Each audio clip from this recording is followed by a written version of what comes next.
Who else could it be but me, your man, Louie Tee? You know what it is.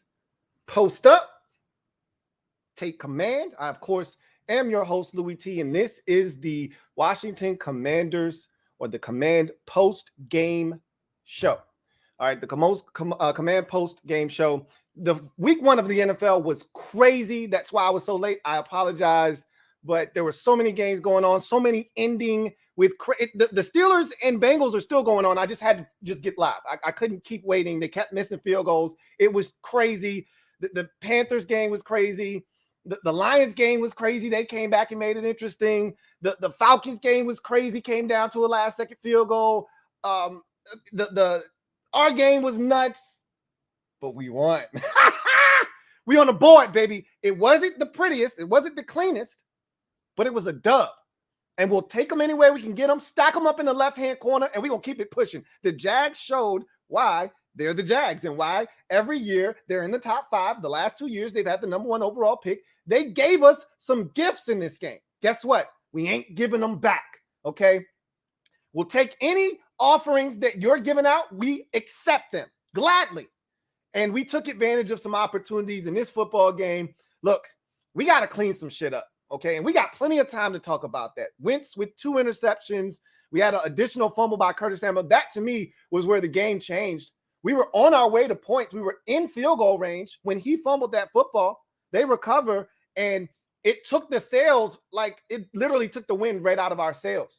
We go from potentially making this thing 21-3 before half, worst case scenario, 17-3, to now Jacksonville is able to kind of stop the bleeding a bit, 14-3 at the halftime break, and it's a different ballgame, right? So to me, opportunities were there to really push this thing out, but that's not who we are yet. But this is games like this help you build to get where you ultimately want to go. And I want to start with Carson Wentz tonight. And I know you guys have a ton of things that you want to say, and so I'm not gonna talk for a very long time because I want to get to your comments. But this is the roller coaster that we're going to go on. I don't mind. I love roller coasters, okay? I would prefer to beat this Jacksonville Jaguars team 38-22 going away. And the opportunities were there, right? Absolutely they were. But in the same breath, if they don't miss a field goal, if they don't go for it on a 4th down and don't get it, if they don't have a situation where on a 4th down, and that's the same one they didn't get, they drop it, he walks in the end zone, it's a totally different game. So we could sit here and talk about this, that, and the third, but at the end of the day, we turned the football over 3 times. 3 times, okay?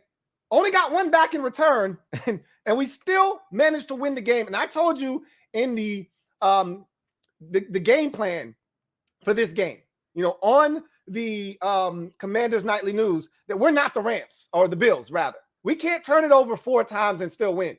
Well, we turned it over 3 times and still won. I didn't think we could do that. And how about this? 3 of 12 for the Jaguars on 3rd down. And I told you, Trevor Lawrence has a ways to go as a passer. And I've watched him miss some open opportunities during the preseason. So I was confident we would get off the field on 3rd down if we could force them into some 3rd and longs, which is why I didn't mention 3rd down defense as much as I did 1st and 2nd down defense, getting them into 3rd and long situations, which would allow us to have a chance to get off the field. And we did, for the most part. We did.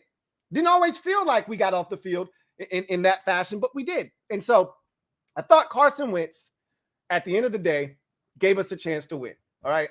He also gave us a chance to lose, but that's the Carson Wentz experience. And it won't be this way every single week. Understand this.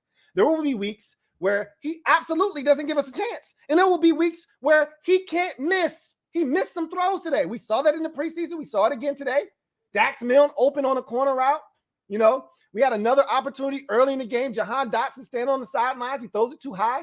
He missed some throws today, you know, but when we needed him the most, when his vision and mind should have been foggy from 2 straight possessions of turnovers, okay, this thing is going in the wrong direction. It's spiraling out of control. He centers himself, goes out and throws a dart to Terry McLaurin. First of all, it's a big 3rd down. The Jags are blitzing. He catches them in a blitz with his hard count. His hard count was phenomenal today. He drew 3 offsides penalties, okay, including the game clincher. When's the last time we clinched a game on a damn false start or offsides penalty? Okay, his hard count was phenomenal. But on third down, he catches the Jags coming on the corner blitz. Okay, he sees the cat blitz coming, and they are able to slide protection. He's able to step up in the pocket, and he calmly finds Logan Thomas on the biggest third down of the game at the time. Okay, the Jahan Dotson catch, that was the biggest third down of the game.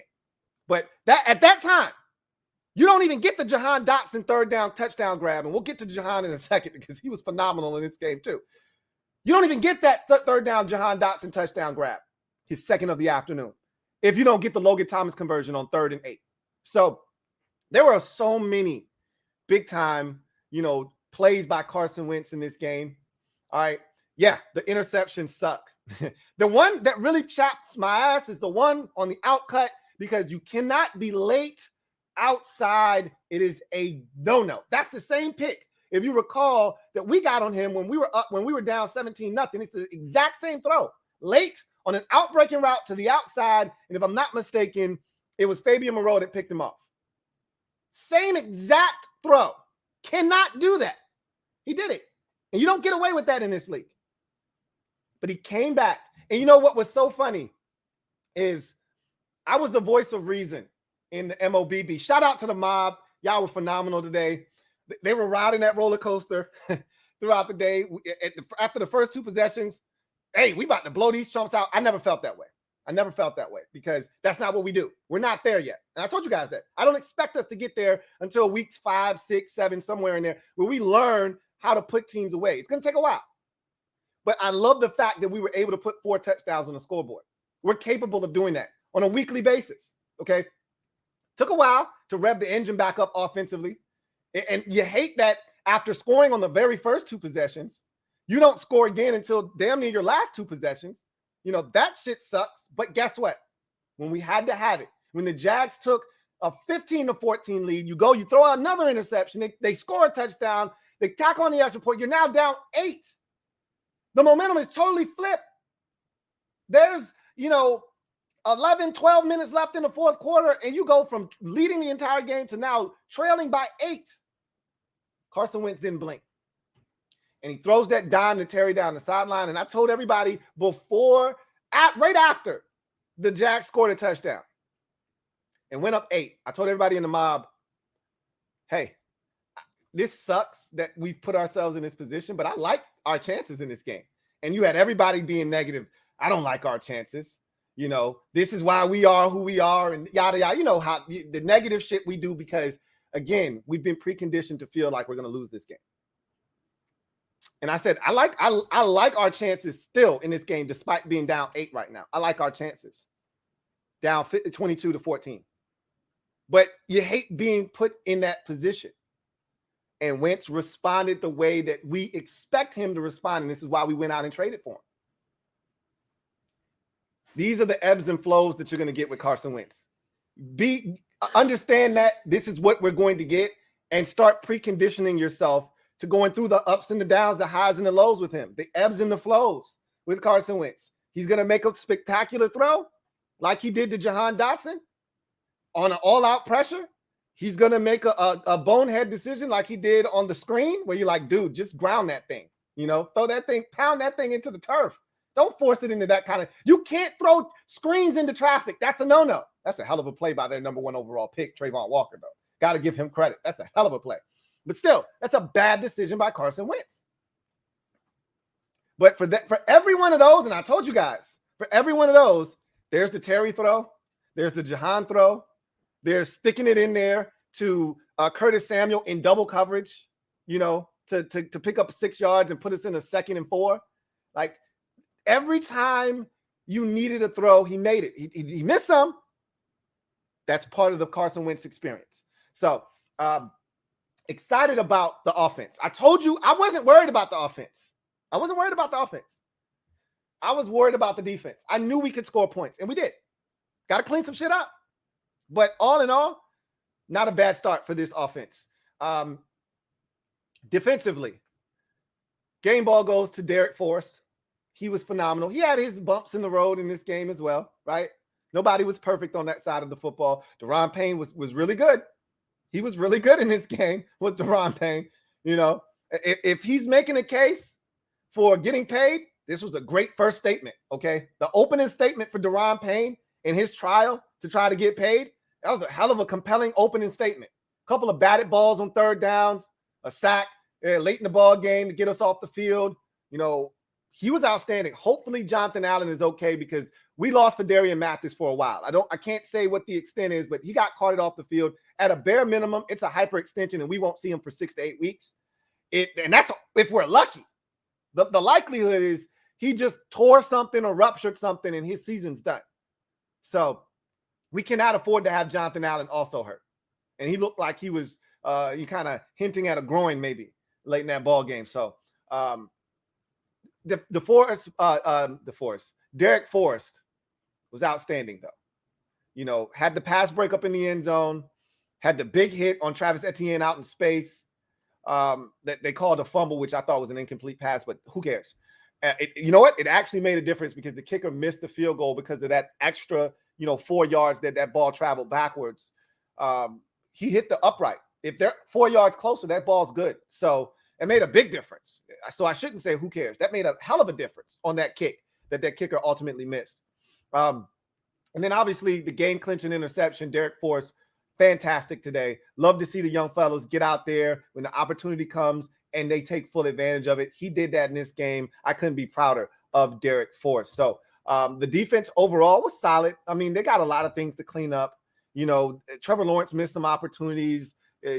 Kendall Fuller got beat deep once. William Jackson III got beat deep once. There were opportunities that they left on the football field. Some of that was created by pressure. Okay. Trevor Lawrence got hit a ton today. As a matter of fact, I'm anxious to see how many times Trevor Lawrence got hit today, because I really feel like Trevor Lawrence was hit at least 11 times today. Let's see. We hit Trevor Lawrence 10 times today. I was close. He got his ass whooped today. Okay. Jack Del Rio, shout out to Jack Del Rio for bringing the pressure today. Consistently brought pressure, and not that 5-man down lineman shit that they chart as a pressure. He was bringing cat blitzes from both sides. Jamin Davis blitzed at least 5 or 6 times today, and he was consistently helping get pressure. I thought it was a good effort up front to get pressure on Lawrence and keep him in the pocket. His legs were a non-factor in this game, and that brought joy to my heart. So defensively, no, we weren't clean, and we got a lot of work to do, but it was far from a terrible performance. And it was good enough to give us a chance to win because the offense, self-destructed a couple of times. The 3 turnovers put this defense in tough spots, especially the last 2. Okay, the 2 interceptions. And they only gave up a field goal, and they did give up a touchdown, but some of that was them being somewhat gassed as well. They literally just got off the field. The very first play of the drive is an interception. They're back on the field and Ole and into the end zone. But defensively, you got the stop when you had to have it late in the ball game. You bowed up. I talked about forcing Jacksonville to kick field goals, not let them get in the end zone. They went for it on 4th down. Look, luck counts too, okay? You want luck on your side? You much rather have it than not have it. Travis Etienne catches that football. He walks in the end zone. I don't care. That's not our problem. He drops it. We get off the field on 4th down. Okay? So defensively, we did enough. Offensively, we did enough. Jahan Dotson, 2 touchdowns in his first NFL game. Okay, outstanding. Terry was quiet for most of the afternoon, but when we needed him most, 17 showed up and said, I'm here, and I'm the man for the job. Okay, got us right back in that thing. And Curtis Samuel was consistent throughout, even though he had a big fumble. The weapons are everywhere. Antonio Gibson was tremendous in this football game. As a runner, as a pass catcher, helped set up the first touchdown with a nice catch out of the backfield. Antonio Gibson is a problem in space. You see why they want to plug him in as a weapon and give Brian Robinson the starting running back duties, because this guy is such a vital weapon out of the backfield. We got too many weapons. This is why I feel so confident about this team. And I talked about if the defense is just solid, it doesn't have to be great. We cannot turn it over like we turned it over today. I don't give a shit how good we feel about our offense. We cannot have 3 turnovers and think we're going to win games. If this was anybody but Jacksonville, hell, if this was even Detroit, I don't know. We do this shit next week against Detroit, I don't see us winning. You can't turn it over 3 times in this league and expect to win. The shit Jacksonville did in this game, that's reserved for special teams only. And we got away with it because it's Jacksonville. Okay? We got away with a lot of shit today because it's Jacksonville. The second touchdown, that was a field goal, and then they rough Carson Wentz, and it gives us new life, and we turn that into a touchdown. Jacksonville helped aid and abet us in this win, and I am thankful for it. Thank you, Jacksonville. And this is why you want to get to teams like Jacksonville and Detroit early before they start figuring some shit out. Help build our confidence and get a win up off a team that's trying to find ways to win and trying to figure out how to win. Well, we did that today. Enough of me talking. I want to hear what you guys have to say because I know you guys have a lot to say. So let's get to the comment section and see what you guys have to say about the Washington Commanders in their very first game as the Commanders, coming out victorious 28-22 over the Jacksonville Jaguars. Carson Wentz, 4 touchdown passes, 2 interceptions, over 300 yards passing, 41 pass attempts. That's a little bit rich for my blood. I would like to see that number no higher than 33 or so, but had to do what you had to do, okay? Had to do what you had to do. So we start the day off with Michael White. Thank you for the super chat. Greatly appreciate you, my guy. Michael White writes, yes, Lou, this is different from past teams. The fight and the clutch plays on the offensive side of the ball was amazing, and the defense stepped up when it needed to. I'm proud to be a Commanders fan. It's going to take more than just one of these to change the way people feel. It feels good. You're damn right it does, to get the first one out of the way. Got a chance to go 2-0, and I talked about fast starts. This is going to be big for us this week. That's going to be a big topic of discussion here on this channel. I can't speak for anybody else. It's going to be a big topic of discussion for me all week long, is getting off to a fast start. We got off to a fast start in this game, okay? Now I want to change. I want to take that, bottle it up, take it to Detroit, but not only talk about a fast start in the game, I'm talking about a fast start to this season. I watched that entire Eagles game. I wasn't impressed. I was impressed with A.J. Brown. I was impressed with Jalen Hurts' legs. I wasn't impressed with the Eagles' defense. The Lions ran all over them and had multiple opportunities to really take that game from Philadelphia. Okay? Philadelphia gave up 35 points today. Okay? 35. But that's 2 weeks down the road. We got Detroit next. But I am also proud to be a Commanders fan. And I am proud of the effort that the fellas showed today because it wasn't clean. It wasn't easy. There was adversity. And you want to see how guys handle adversity. Carson Wentz easily could have hung his head after that second interception. And this, normally with us, we saw that. We saw that against the Chiefs last year. The game unraveled. And what did Taylor Heineke do? He took the situation that was bad and made it worse. We saw it against New Orleans. Taylor Heineke took a bad situation, made it worse. When shit isn't going well, you got to find a way to dig deep, overcome, and show perseverance. Carson Wentz showed us that today. We haven't had that in a quarterback. Even Kirk, and you know I'm a Kirk lover, even Kirk didn't have that ability to shake off mistakes late in the game with the momentum shifting. He didn't have the ability to turn the tide back in our favor. We just had a quarterback that did that today. And to your point, the defense, it wasn't always pretty, but this was a gritty defensive effort, okay? They got a lot, as I've said already, and I'm going to continue to say, because I don't want you guys to think that I am praising this defense for what they did today, because there were mistakes out there, okay? There were opportunities that Jacksonville left on the field, and they were plentiful, okay? They were plentiful. We could go through them, and there's at least 5 that they left on the field that would have changed the outcome of this game tremendously. But with that said, the defense made plays, and they made plays when they had to make plays, including Jacksonville driving after we go down by 2.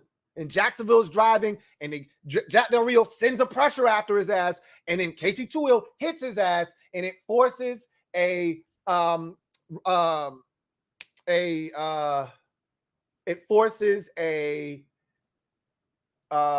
grounding. And Ron should not have challenged that. He should not have challenged that. But he did. I think that might have been score 14-12, and they ended up getting a field goal out of that. Either way, whatever the case may be, the bottom line is the Jacksonville started to move the football, and they got to stop. Daron Payne got that sack, forced them to have to punt the football, got it back to us. And I said, after that touchdown, I said, defense, we need a shutdown drive. We didn't quite get a shutdown drive. They moved it a little bit. Travis Etienne came right out and had a big run, but they got off the field. They didn't let them get any more points. They didn't make it any harder on themselves. And most importantly, they didn't let them run off a ton of clock that forced us to feel like we had to rush late in the ball game. They got off the field in less than 3 minutes, got it back to the offense with roughly 6 minutes to go, plenty of time to go operate and do what you need to do. And we were pinned deep at our own 10-yard line. Then it ended up being our own 5 after Andrew Norwell had the hands to the face. He had 2 of them shits today. Clean that shit up, bro. Clean it up. Anyway, it's a big win. Feels good. I'm with you, Michael. Felt good. Big Money Sonny, thank you for the super chat. Greatly appreciate you. Thank you for being a member of the MOBB. Big Money Sonny writes, top 5, Lou. Top 5. Dead or alive. Look, I told you, I can't co-sign the 35-5. He's already close to that 5 already with the 2 interceptions today. He's going to calm down in that department, though. But I can't co-sign that, but this is a great start for Carson Wentz. That's for sure. It's great. It is a strong statement. You know what? I'm going to say that 4 touchdown passes, including 2 big ones. Yeah, this is a great start for Carson Wentz. Got to clean up the turnovers and mistakes, but this is Wentz. This is what he brings to the table. This is what we've lacked at the quarterback position. And right now, I just saw a name that jogged my memory. Shout out to Future Millionaire. Okay, Future Millionaire hit me up on Saturday afternoon and was like, yo, I got a couple of tickets. I'm not going to be able to make the game. I want you to donate this to the Mob Squad. And I had 2 drawings, if you guys remember. Mr. Yirdo didn't hit me up fast enough, so the tickets went to Ryan A. Hope Ryan A had a great time. And I told y'all got one job to do, bring home the dub. And then Mr. Yirdo, after I'd given all the tickets, everything to, and remember, with the tickets that I got, they're gold tickets. So you get the gold package, you get parking passes, all of that. You know what I'm saying? So it's the whole shebang. And I slid those to Ryan. And as soon as I slid them to Ryan, Mr. Yirdo hits me up like, oh, man, I missed out. Man, damn, can I still get the tickets? It was too late. I had already given them to Ryan. And then Future Millionaire, shout out to Future Millionaire for blessing the channel with a couple of tickets. So I was able to then give those tickets to Mr. Yirdo, who initially won the raffle. And so shout out to Future Millionaire for blessing the program with a couple of tickets that I was able to give to Mr. Yirdo as well. So we sent 4 people to the game today, and they did their job. They came home with the dub. So shout out to Future Millionaire once again. Mr. Ron B, thank you for the super chat. Greatly appreciate you. Mr. Ron B writes, no doubt, got to clean up some things, but feeling damn good about this win. Yes, OG, triple OG, Mr. Ron B, indeed.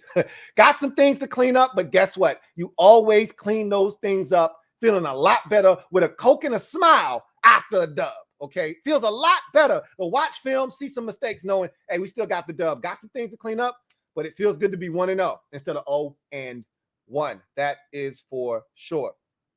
Will Morris, thank you for the super chat. Greatly appreciate you. Thank you for being a member of the MOBB. My guy, Will Morris, writes, there's a lot of concerns, but the dub is so sweet. Rumble, young men, rumble. Yes, indeed. Rumble, young men, rumble. Jahan Dotson, Derek Forrest, rumble, young men, rumble. Okay. It was good to see the youngins get out there, run around, the little puppies, running around, having some fun out there, man. Always good to see the young puppies get out there and produce when they get their opportunity, man. That was fun to watch. And hey, look, for all of you naysayers out there that had a lot of shit to say about Curtis Samuel, yeah, he fumbled today, but he was damn good today, okay? This is why they brought him here, okay? Never, ever trust a man with 2 first names. With performances like that, minus the fumble, with performances like that, I'll learn to trust you. It's going to take more convincing, okay? That's just one game. But in that one game, he outdid his entire production total from last season. He was phenomenal, especially in the first half. DC Booker, thank you for the super chat. Greatly appreciate you. Thank you for being a member of the MOBB, who writes, last year, this is a loss. Got to take the good with the bad, Carson. great win. Absolutely. That's exactly what I've been saying. Couldn't have said it any better myself. That's what you got to take with Carson. The good with the bad. I've been talking about that all offseason.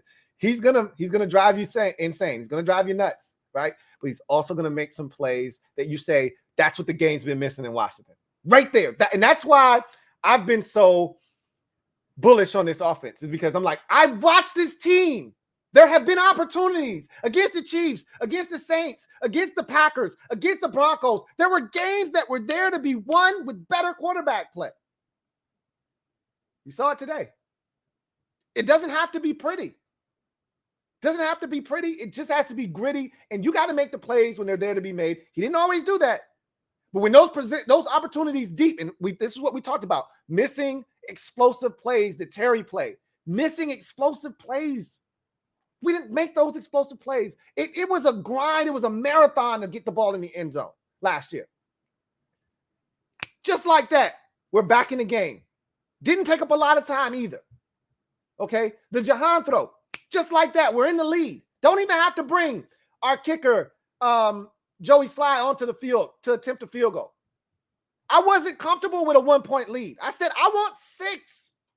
And then I want the 2-point conversion on top of that. So in case they score a touchdown, their stinking ass kicker has to go out there and make a kick. Well, good that we didn't even have to put our defense, didn't put our special teams in a position to have to try to get a stop with the kicker or any of that nonsense. Put it to bed, and the defense did. You're right. Last year, this is a loss.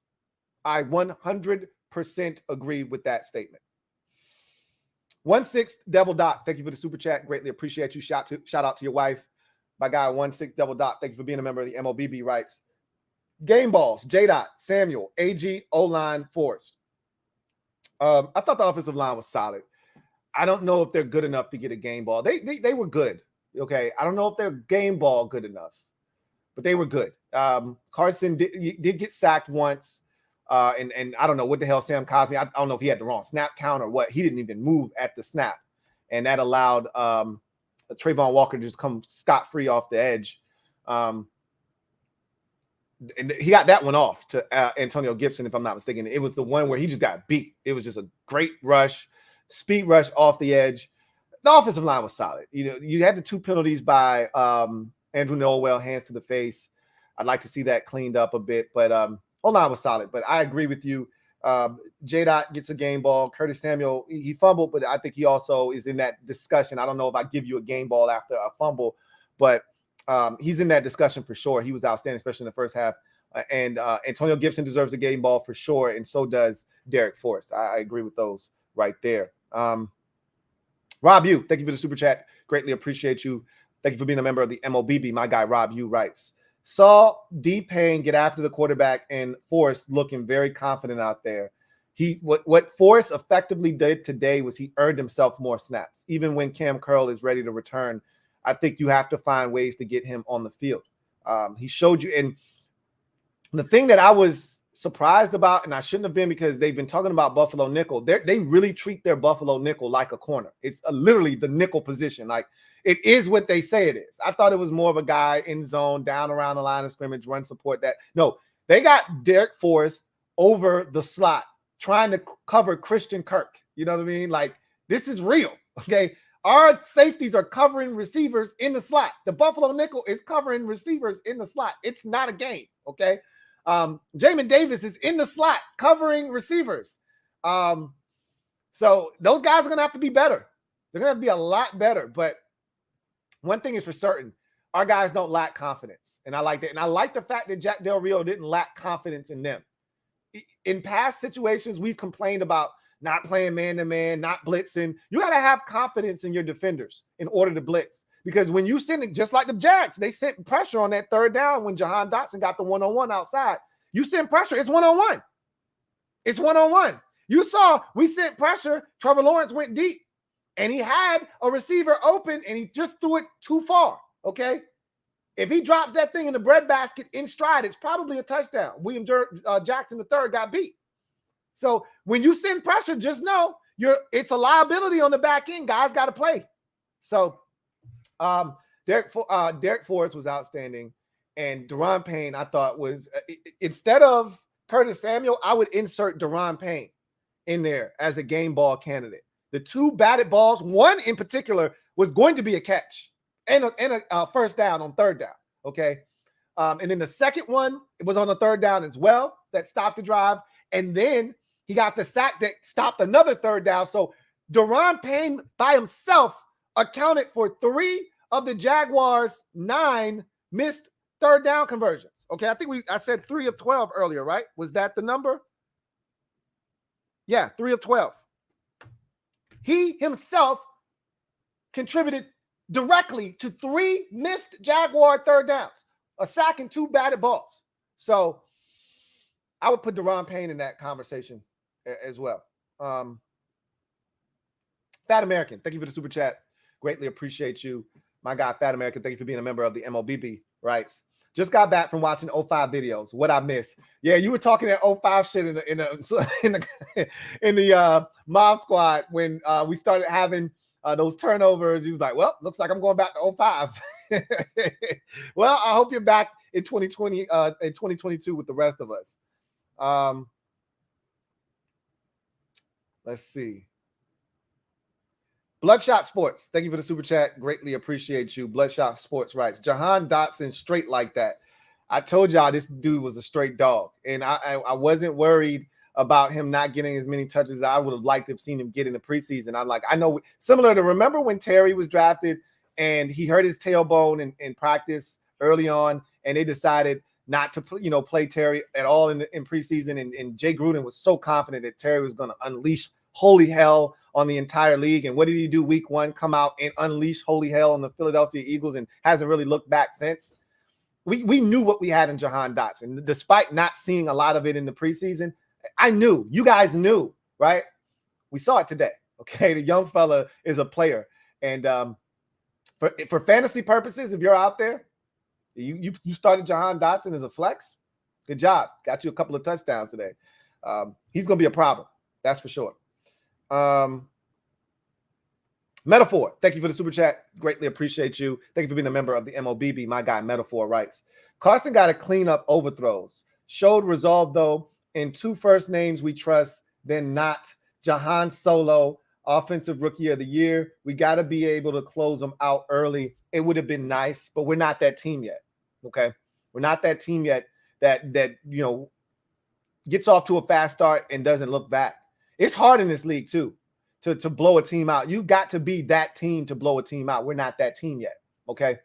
The Eagles jumped all over the Lions today, but they couldn't close them out. The Lions would not go away. They won that game by 3 points, 38-35.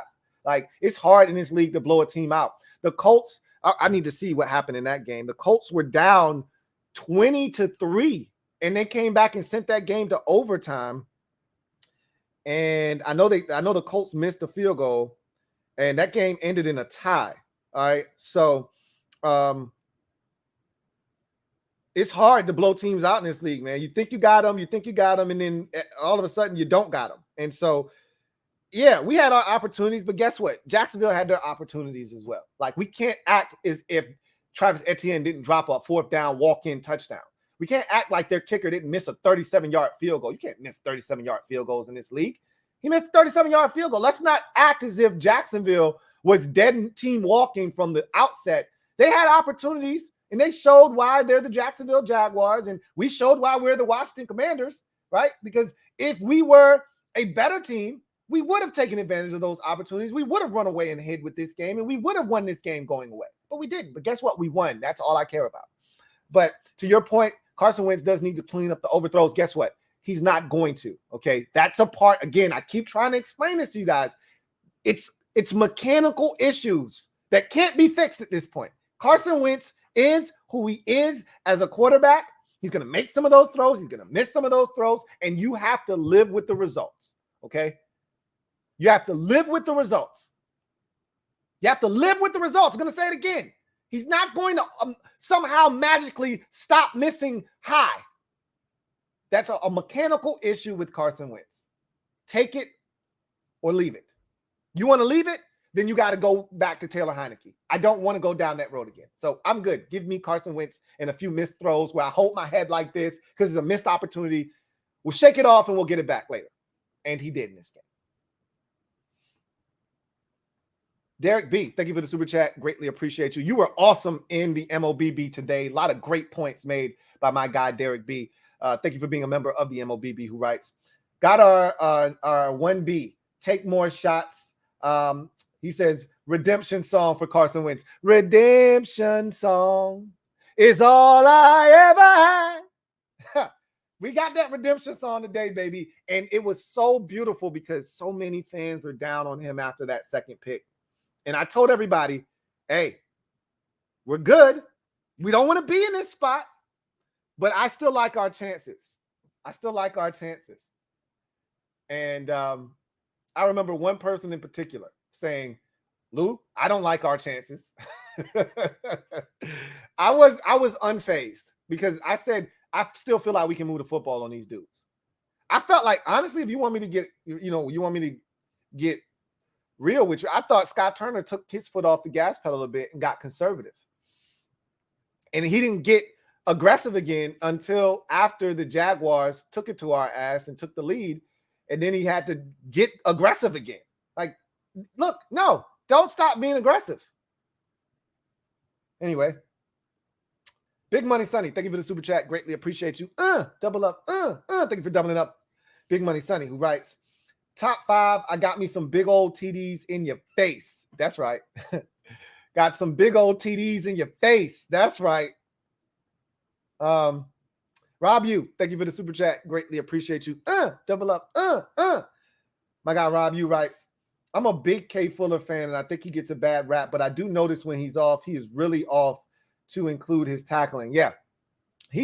Look, this is why he's a number 2 corner. I've never said Kendall Fuller was outstanding. I said he's a damn good number 2 corner. You know why he's a number 2 corner? And you can go across the league and you can see number 2 corners are inconsistent. Okay. They can make a ton of plays and they're really solid football players, but they're number 2 for a reason. That's why Kendall Fuller's number 2.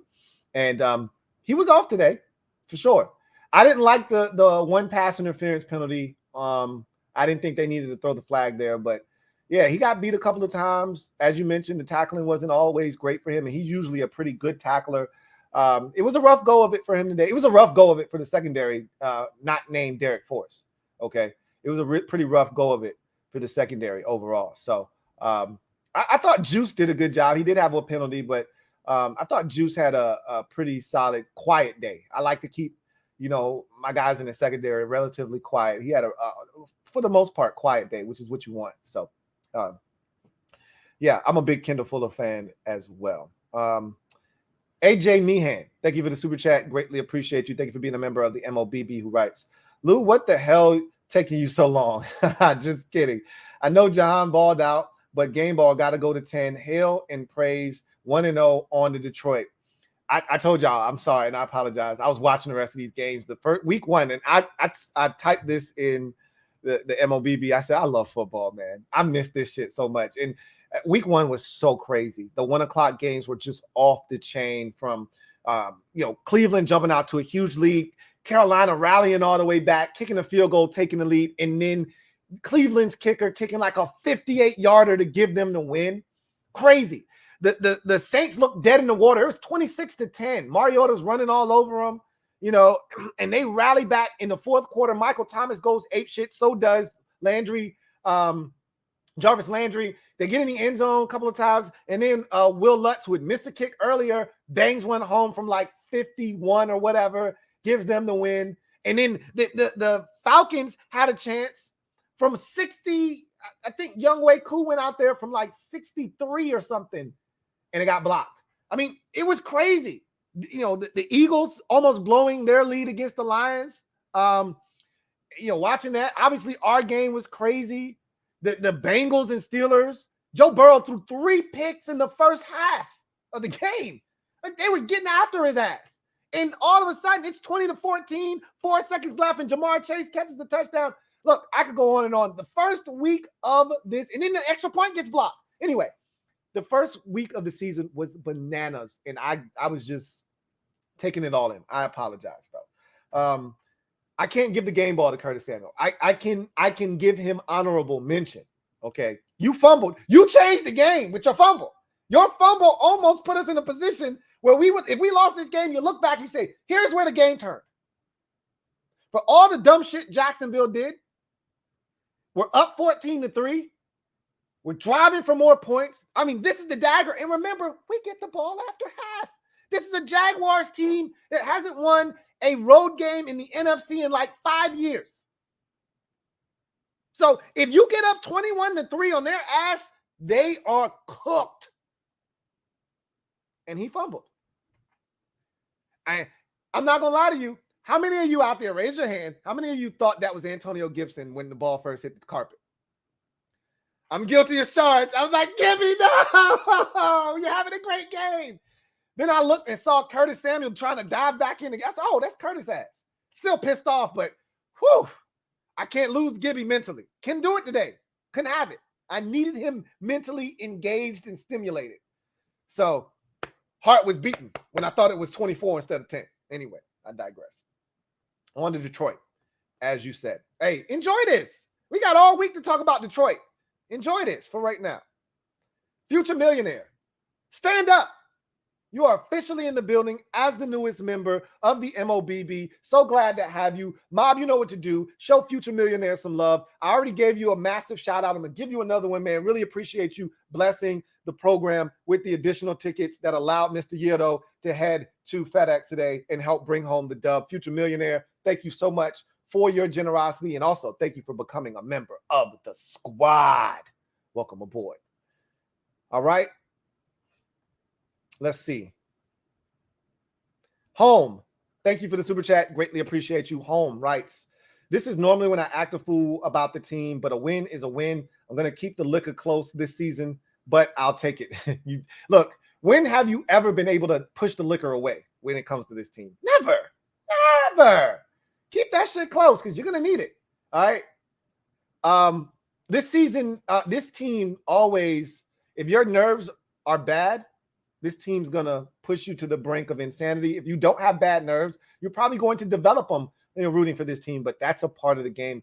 And you know what? I love it. I would prefer to be 13-3, dusting off teams like Jacksonville, and having these games be 41-13 and not even blinking, but we're not there yet.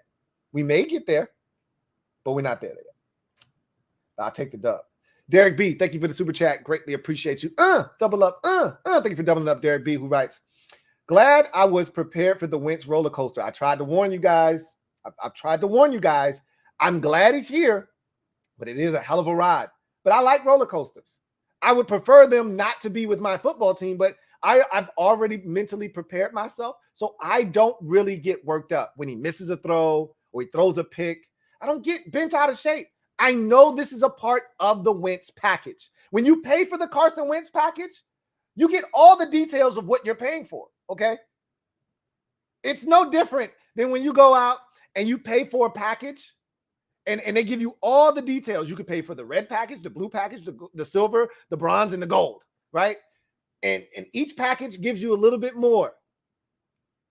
You already knew what you were getting for. When you read all of the things that you get in the Carson Wentz package, inaccuracy, missed opportunities, interceptions, bad throws, some, questionable decision-making, that's all a part of the package, but there are a lot more, things in there that I actually like that others seem to think, oh, Wentz stinks. It doesn't matter. He can't overshadow the fact that all this bad stuff is in here. I'm like, it's a lot of good shit in here, man. Like, I can do something with this stuff. So anyway, I digress. I was ready for the Wentz roller coaster as well. And that's why I think we were able to handle him making some mistakes in this game, but knowing that there was still a chance for him to redeem himself. And that he did big time in this game. Take command for life. Thank you for the super chat. Greatly appreciate you. Thank you for being a member of the MOBB, who writes, our chat was embarrassing. Stop doubting when we start losing. Y'all dramatic for real. Most wishy-washy fans in the NFL, I believe the entire time. You can't do that. Take command for life. I understand that can be frustrating, but you cannot tell people how to feel. Okay. They've been battered and bruised as Washington Redskins football team and now Commander fans. Okay. They've seen this shit over and over again. They've seen these movies all the time, and the ending is usually the same. Okay. And so you can't tell them to not be negative. You would like them to be more confident, but what has this team done to instill confidence in these fans to make them think that, oh, we'll pull it out. Like I was watching, I'll give you a great example. I was watching the Alabama game yesterday. I never thought Bama was going to lose. And if you're a Bama fan out there, you probably were thinking, we're going to pull this out some way, somehow, because we always do. You know what that does? You know why they feel that way? Winning does that. Winning instills that culture in those players and those coaches. Winning instills that confidence in the fans that, hey, no worries. We're going to still win. Don't worry about it. We may be losing now, but we'll still win. It's the opposite with us. You never feel safe, even when we were up 14-3. I never felt safe. Never. I never thought we were going to lose. Not even when we were down 8. I never thought we were going to lose. But I can't tell somebody else to think that we're not going to lose when we're down 8 after we were up 11. I can't tell anybody because usually we do lose these games. So is it frustrating that the fans on a drop of a hat like that turned from positive to negative? Sure, but the team and their play forced them to feel that way. Wentz making mistakes, missed opportunities. The Jaguars were actually, doing us a huge solid with some of the mistakes that they were making, or else it could have been worse. So you can't do that. Take command for life. And I understand where you're coming from, but you can't do that. You got to allow people to feel the way that they want to feel, especially after what this team has done. We're not Alabama. We don't usually find a way to win. We usually find a way to lose. Jay Coleman, thank you for the super chat. Greatly appreciate you. Thank you for being a member of the MOBB.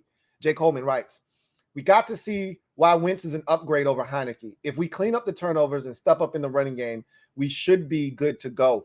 I would like us to be more effective. Let's take a look at the rushing stats because my guy Derek B was consistently saying, hey, we got to help Wentz out. He can't be in 3rd and 14, okay? We can't have Wentz in these long down and distance situations.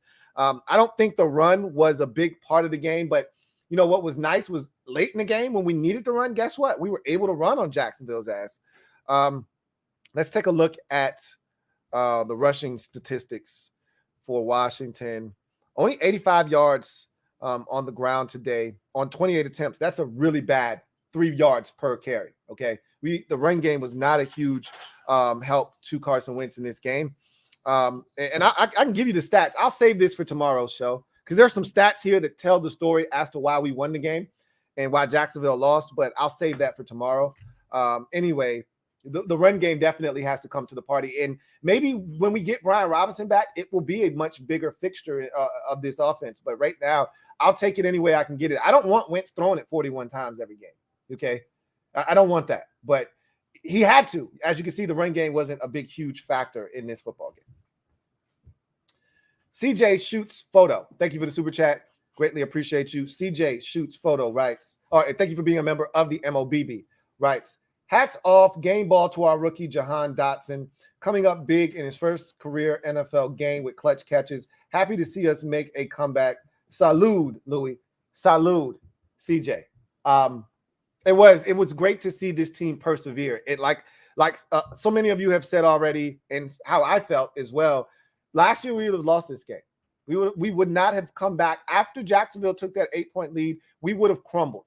We would have lost this game either by 11, and we would not have scored again the remainder of the game, or we would have stopped right there at 20, and Jacksonville would have won this thing 25-20 or 22-20, and we wouldn't have won this game. But not only did we not hang our head down 8, we struck quickly. The defense got the ball back to the offense again, and then the offense went down and put together a masterful drive, capped it with a touchdown instead of settling for a field goal, which is what we would have done last year, settled for a field goal. We got the touchdown and then got the 2-point conversion as well to really put pressure on Jacksonville. So it was just beautiful. It was beautiful. Jahan Dotson was outstanding. Red Wing 01. Thank you for the super chat. Greatly appreciate you. Red Wing 01 writes, 2022 receivers greater than the 2016 receivers. I think that they have the chance to be. I think we're deeper. Remember, after the first 3 receivers, there wasn't a ton of depth behind those 3 guys. It was Deshaun Jackson. It was Pierre Garçon, and it was Jamison Crowder. After those three guys, there wasn't a ton of talent behind those guys. So I really feel like this group is deeper. And if they're able to stay healthy, this probably is a better group. You know, you throw Cam Sims in there, you throw De'Ami Brown in there.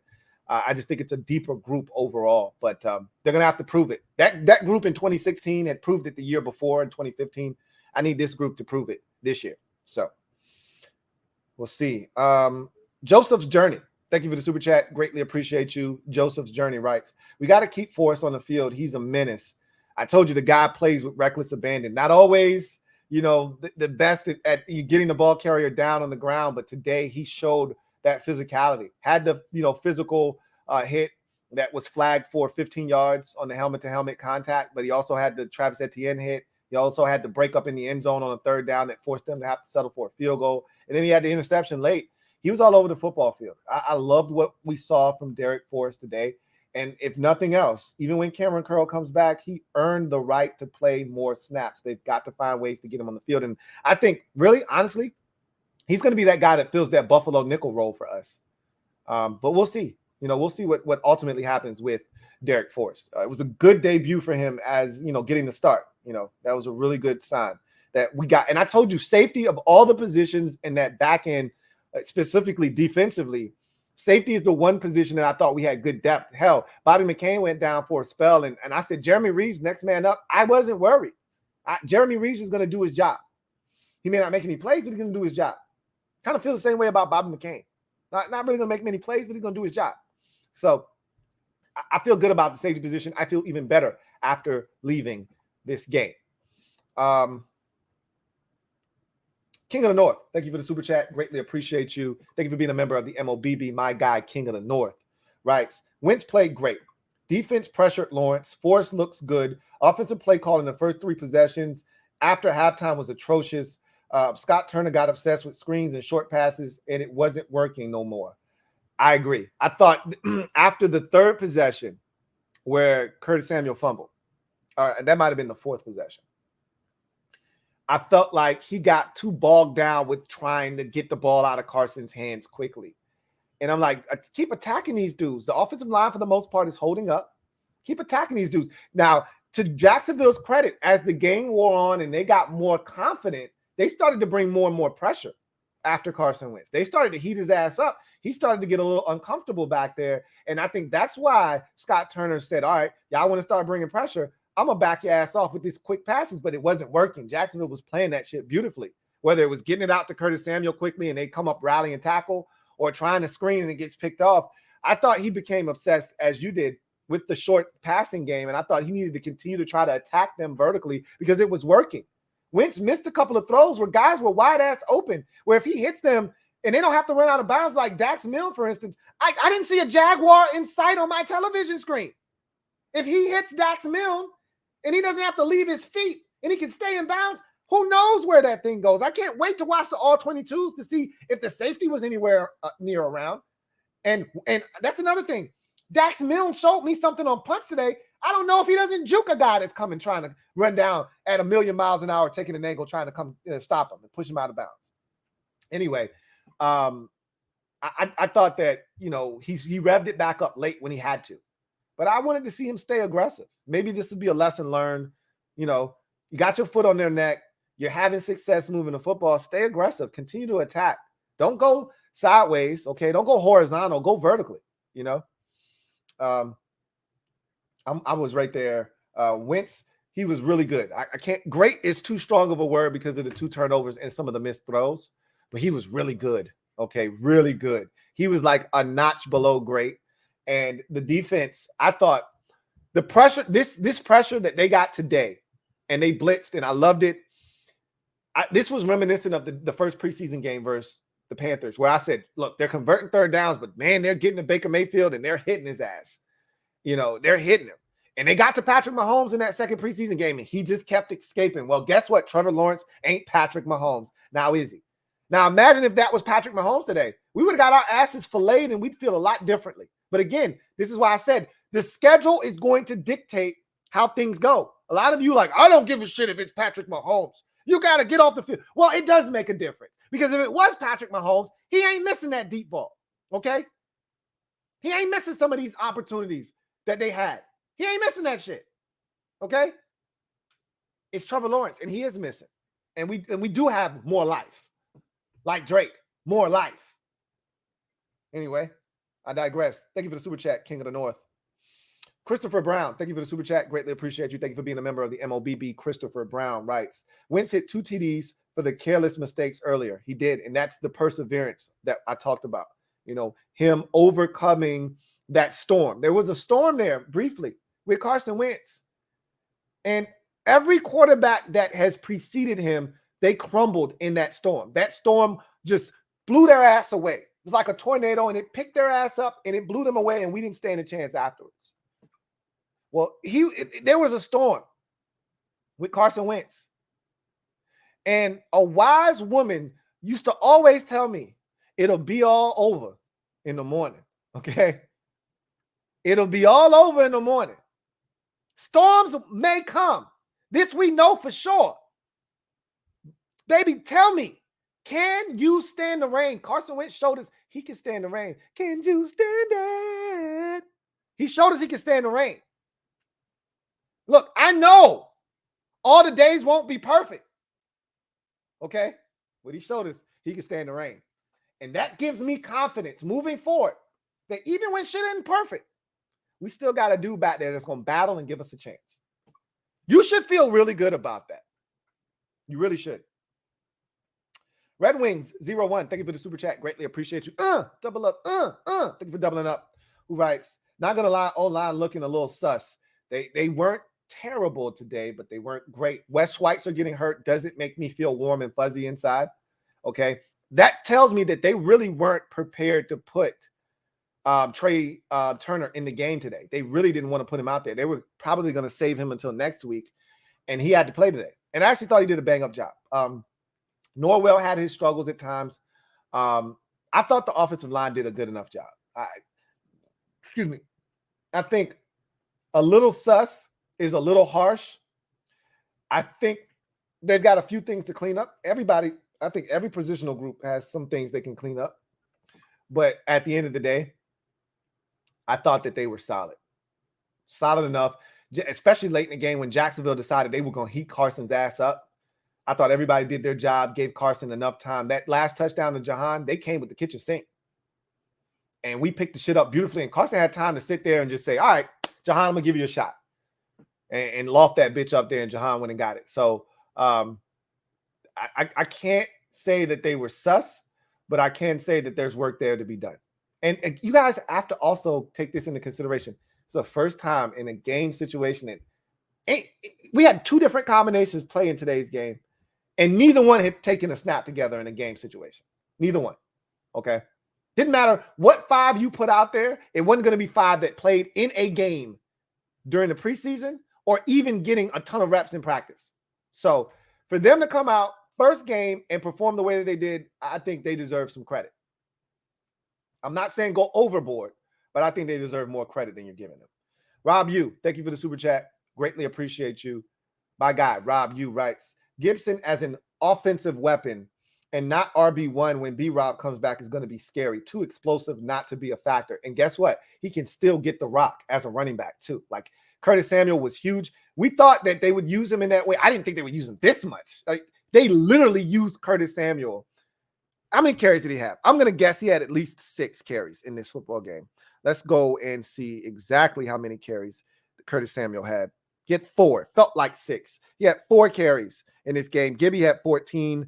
And so really, Gibby was 14 for 58. That's 4 yards a pop. Samuel was 4 for 17. That's 4 yards a pop. Really, where the numbers got dragged down was the Jahan Dotson -10 when they tried to get cute. And we got to give Jacksonville credit because if Josh Allen doesn't stay at home and contain that thing, there was nobody out there. So we can say there, Scott's getting cute. You know, well, sometimes you can get cute and the shit works. And he's a genius. It doesn't work, and now you want to criticize. I didn't have a problem with the play call, but that was a great play by Josh Allen, and that was a loss of 10. That kills your average, right? And then, Wentz had 6 carries for 12 yards. That's 2 a pop, so that doesn't help your average either. But Gibson, 7 for 72 as a receiver. That was huge. McLaurin, 2 for 58, but he had the big 49-yarder. Samuel, 8 for 55, including the 1 touchdown, the very first touchdown. All of you who said Curtis Samuel would be the first Commander to score, big ups to you. Logan Thomas with some big catches, man. Big catches. None bigger than that 3rd down catch and run. Boy, did he look slow and old. But, boy, I'm so glad to have him back. Oh, my God. And then Jahan, obviously 3 for 40 with the 2 big tubs. Nice distribution there. This is why we're going to be a tough offense to stop, because McLaurin only touches it twice and has a massive impact. Dotson only touches it 3 times, has a massive impact, okay?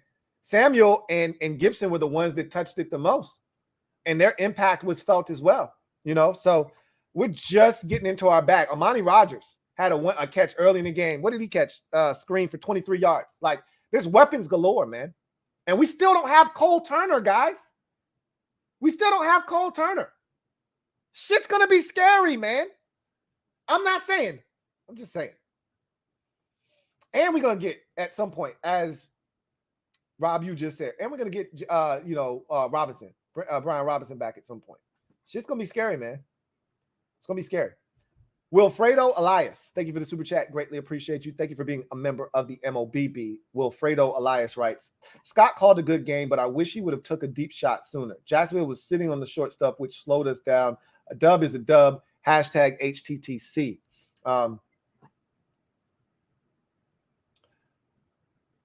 I thought Scott's game was solid. Good is a strong word for me. I thought it was a solid game plan from Scott, especially the start was blistering. I loved it. Aggressive, attacking. Even the Jahan Dotson, loss of 10. I even loved that play call. I thought he was just aggressive, giving them all kinds of looks. Curtis getting the ball, Antonio getting the ball, Jahan getting a touch, spread, a screen early. I think the first possession, we got the screen to Amani Rodgers, letting everybody get a piece. Giving them so much to think about. That's what you do in your first 15 scripted, That's what you do, is you spread it around, make them think, hey, man, we got to cover the tight end. They just dropped the screen on our head, And then after that, I thought, after the fumble by Curtis, that was another promising drive. I thought he got a little bit, complacent, and started to say, all right, Jacksonville's starting to get a little aggressive with their pressure. Let's see if we can't back them up a bit. I would have preferred them to just remain aggressive there. What else would have helped is the run game. There were a lot of 3rd and longs, in the second half in particular that, put us in positions where it made it a lot tougher to convert. And we had some penalties too. We didn't help ourselves. We started to get a little sloppy and make some mistakes. And so there are a lot of different factors as to why the offense kind of got out of sync there for about a good quarter and a half. But all in all, when we needed Scott Turner to snap out of it, we needed this offense to wake up. He did, they did, and it really resulted in us coming back and winning this football game. DJ Walker, thank you for the super chat. Greatly appreciate you. My guy DJ writes, $5. I appreciate you, DJ. Really do appreciate you, my guy. Thank you so much for the super chat. Big Money Sonny, thank you for the super chat. Greatly appreciate you, my guy. Big Money Sonny writes, say it with me, y'all. Top 5, dead or alive. Y'all can go ahead and sing that with them if y'all want to. Damn twins. Thank you for the super chat. Greatly appreciate you. Them damn twins writes, Jahan, that guy. Curtis is healthy. Them turnovers, though, not the move. The D needed a hero. It was Derek Forrest. Hashtag HTTC. Let's go through that one by one. Jahan is that dude. He is that guy. Curtis is healthy. How about Curtis breaking dudes off something proper early in this ball game? I'm talking about one joint. He stopped, put the brakes on, put his hand down, cut back on the dude, and the dude just went flying like he was on skates. I was like, ooh, that's nasty. I said, oh, yeah, that boy's back. He's back, like cook crack back. Whew, he was nasty wicked early. And the defense needed a hero.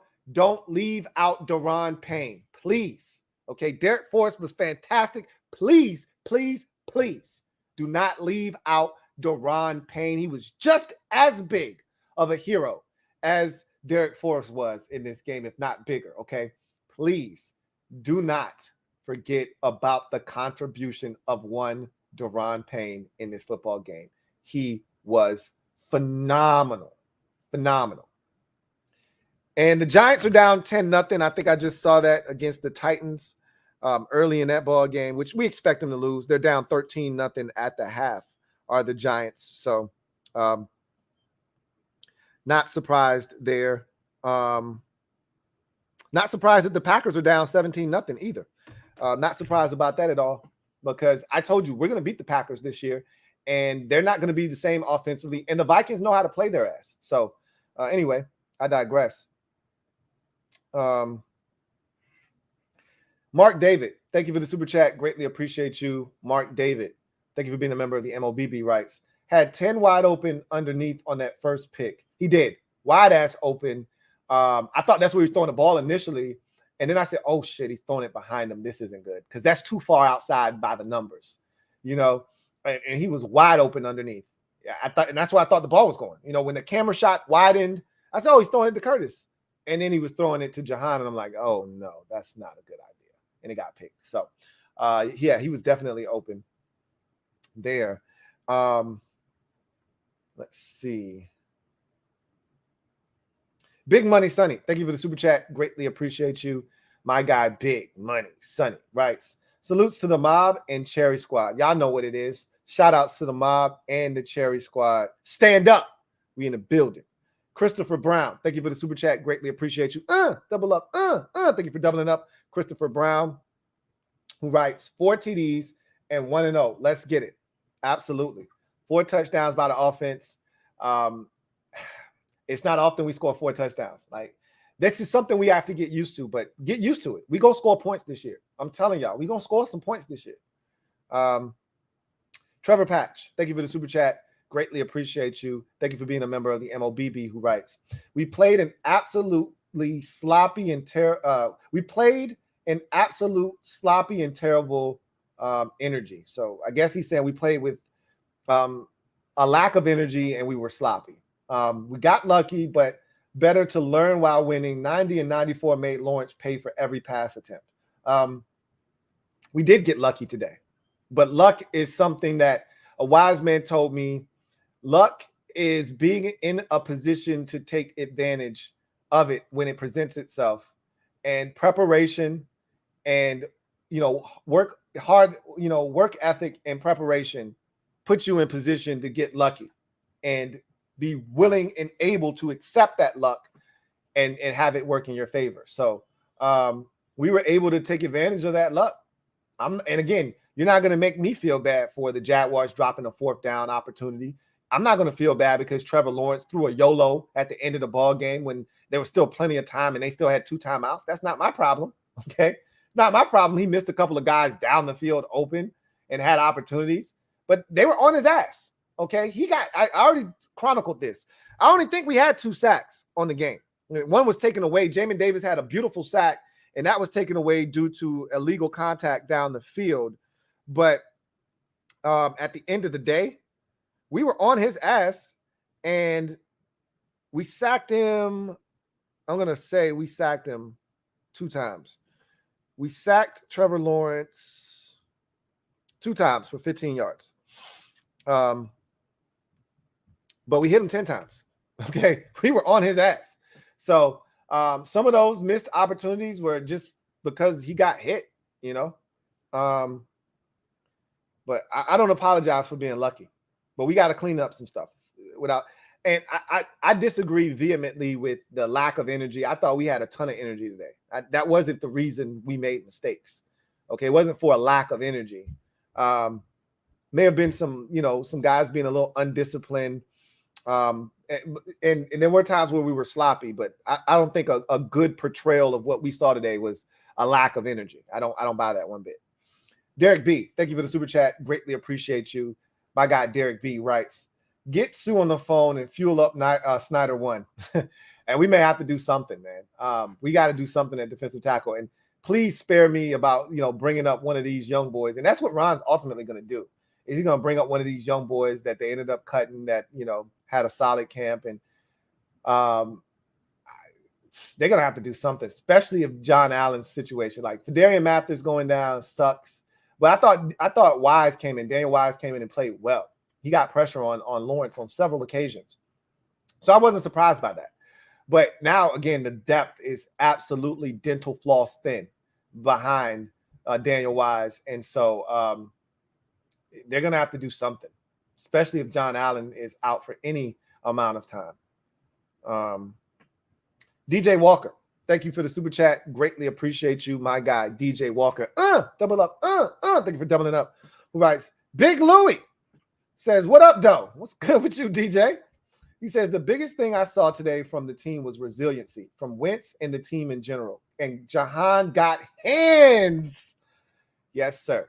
I think that was if there is no other takeaway from today's game, it should be, in fact, that we are a resilient bunch and that Carson Wentz we said this before, and a lot of you probably acknowledge this. Some of you didn't, and you probably still refuse to acknowledge this. But he's the best thing we've had since Kirk Cousins, and he's better from an athletic standpoint and a playmaking standpoint. He's better than Kirk Cousins. We saw a little bit of the athleticism today. He had to use his legs a couple of times and was able to extend plays. No, he's not Taylor Heineke in that regard, but he's still a good enough athlete to make things happen. Avoided a sack.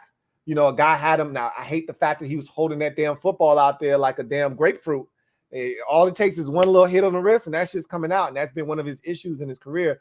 But he stiff-armed that guy, kept him at bay, kept the ball way out here, and was able to complete a pass to Gibby when he should have been sacked for an 8-9 yard loss. So we saw, Carson Wentz, the playmaker today as well.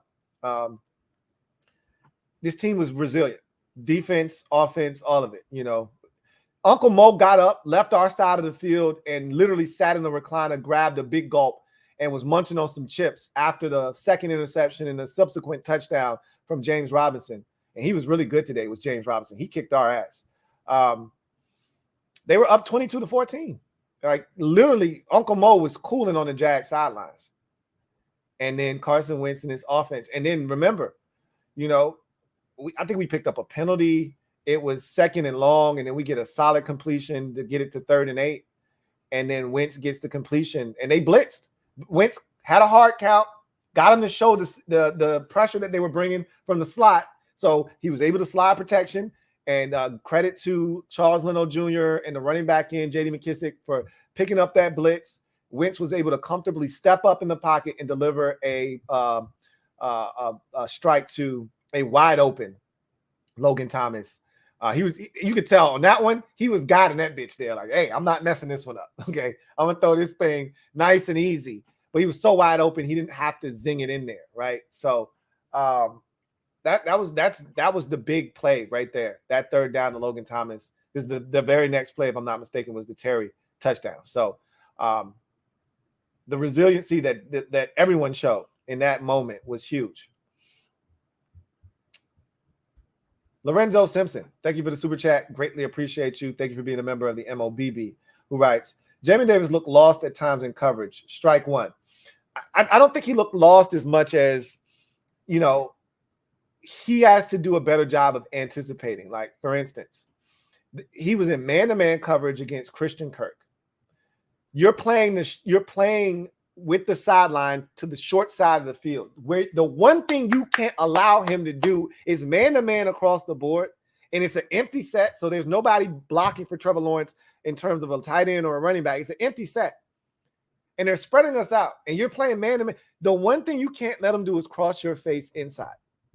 So if he wants to run a 5-yard out, cool. Let him run the 5-yard out, run to him, push him out of bounds. You got the sidelines. It's right there, short side of the field. He runs a whip route. So it acts like he's going out, and Jamin jumps to out. He whips back inside, and now Jamin Davis is behind him. And this was after the intentional grounding. And it was 2nd and like 22 or 25, and he got like 17 and made it like 3rd and 6 or 2nd and 6. I think it was 1st and 25, and they made it like 2nd and like 11 or something like that. And then they ended up getting like 6 after that, and it was like 3rd and 5. Like, bro, you can't do that.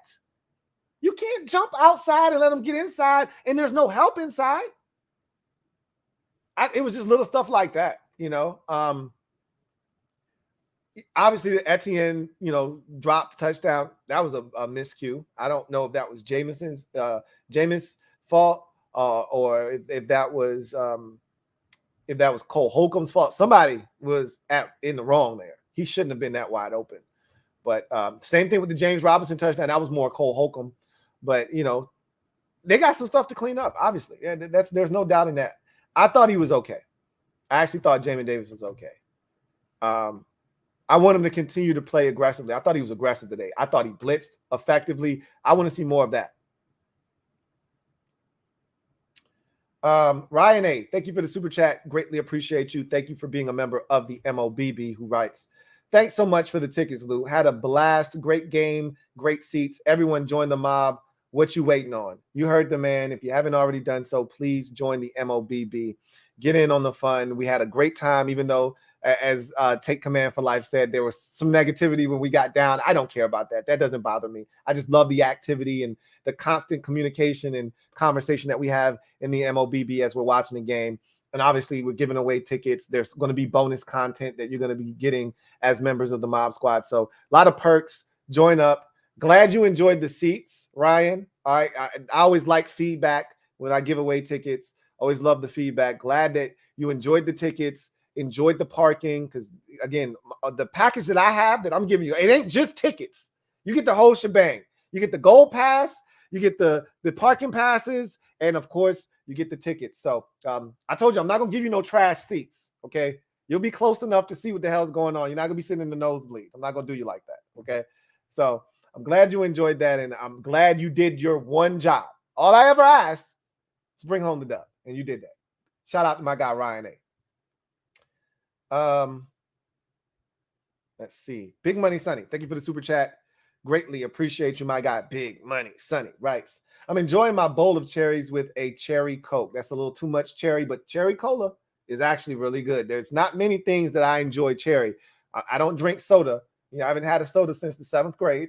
But when I did drink soda, some of the best soda, like cherry 7-Up, okay?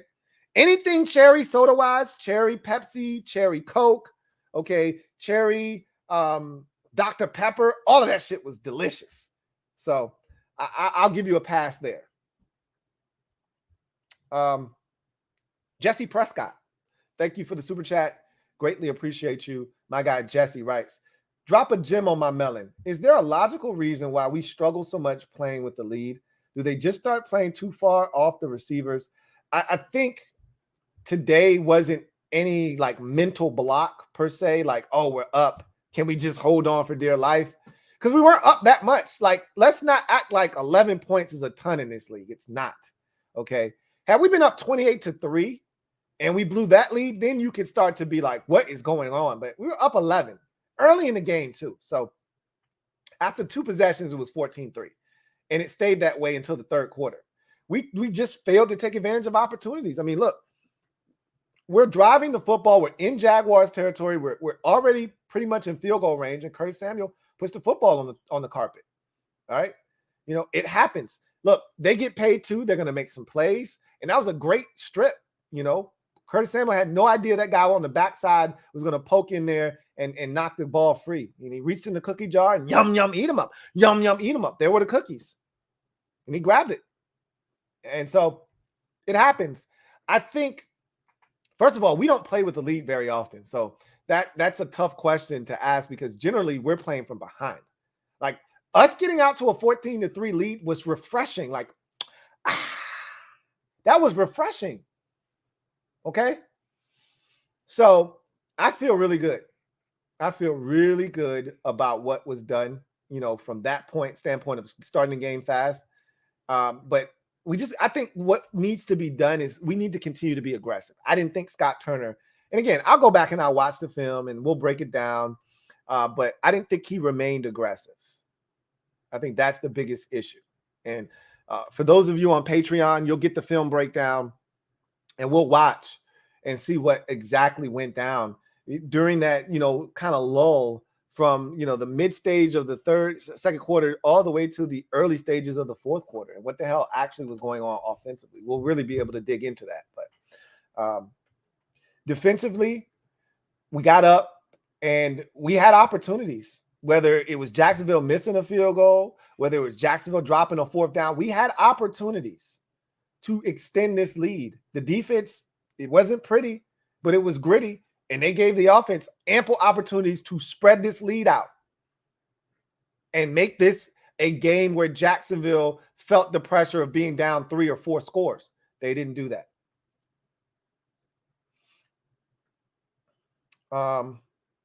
Linwood Smack, thank you. Stand up, Linwood. You are now the newest member of the MOBB. So glad to have you. Mob, you know what to do. Show Linwood some love. Don't do what his last name says and smack him. Show him some love. Linwood Smack, welcome to the squad. Look forward to chopping it up with you in the future.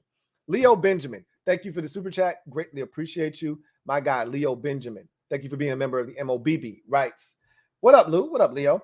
Says, you've been spot on with Wentz and a voice of reasoning. 1-0, let's go. Again, this is what we're going to get. And first of all, we know Carson Wentz very intimately, okay? And then I took it a step further. My guy, Derek B, took it a step further. Derek B probably took it even further than I did because he said, I watched every single Carson Wentz throw from last season. I didn't do that. I didn't take it that far. I watched every single game of Carson Wentz's. I can't tell you in detail all the throws, but I can tell you I watched every single game. I saw his performances. I knew how I felt about those performances. I watched Hard Knocks. I saw how he performed there and how he established relationships with his teammates despite going through COVID. And I said, this isn't what everybody else is portraying him to be.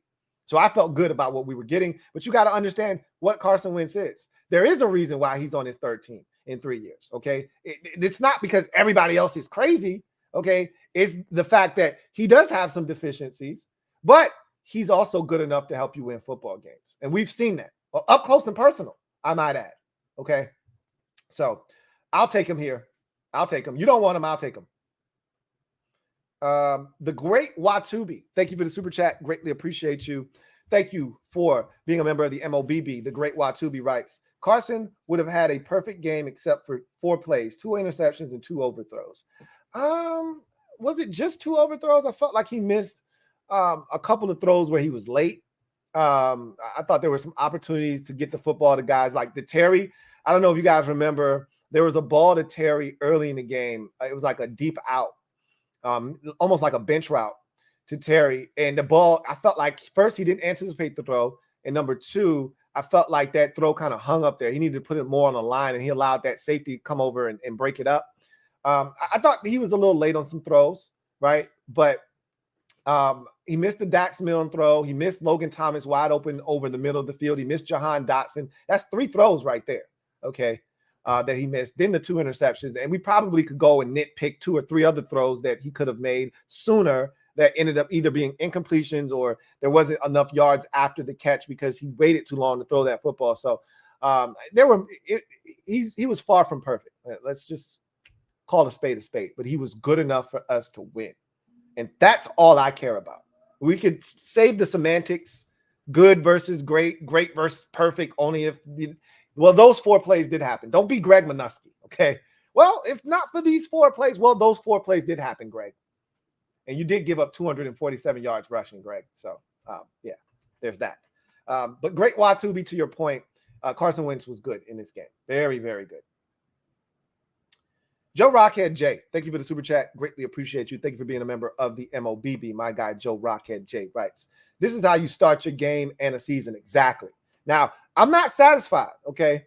Let's not be satisfied with a win over the team that had the number 1 overall pick in the league last year, who made a ton of mistakes and helped us win this football game. Let's not be content, okay?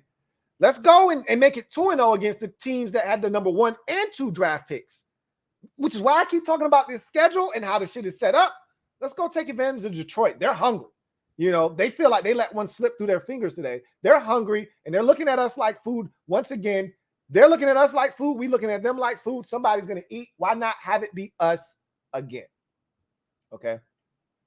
But again, we got all week to talk about that. Let's continue to enjoy this. And then we got Dallas later on tonight. Hopefully they take an L. We know the Giants are going to finish getting polished off by the Titans. Hopefully the Cowboys take an L tonight, and it's just us in Philadelphia at 1-0. I'll take it. Let's see.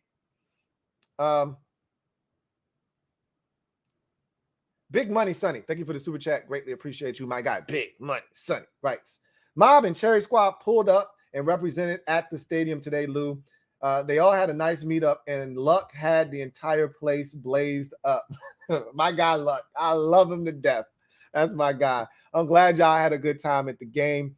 Y'all had already coordinated and said, hey, if y'all going to be at the game, pull up. Here's the section. And Luck already told y'all what he was going to do. Smoke every day. So we already knew what it was. I'm glad y'all had a good time, man. Twin D, thank you for the super chat. Greatly appreciate you. Thank you for being a member of the MOBB. My guy, Twin D, writes, for a moment there, I thought I was eliminated the first week of the Soul Survivor Challenge. I took Washington. Whew. That was not smart.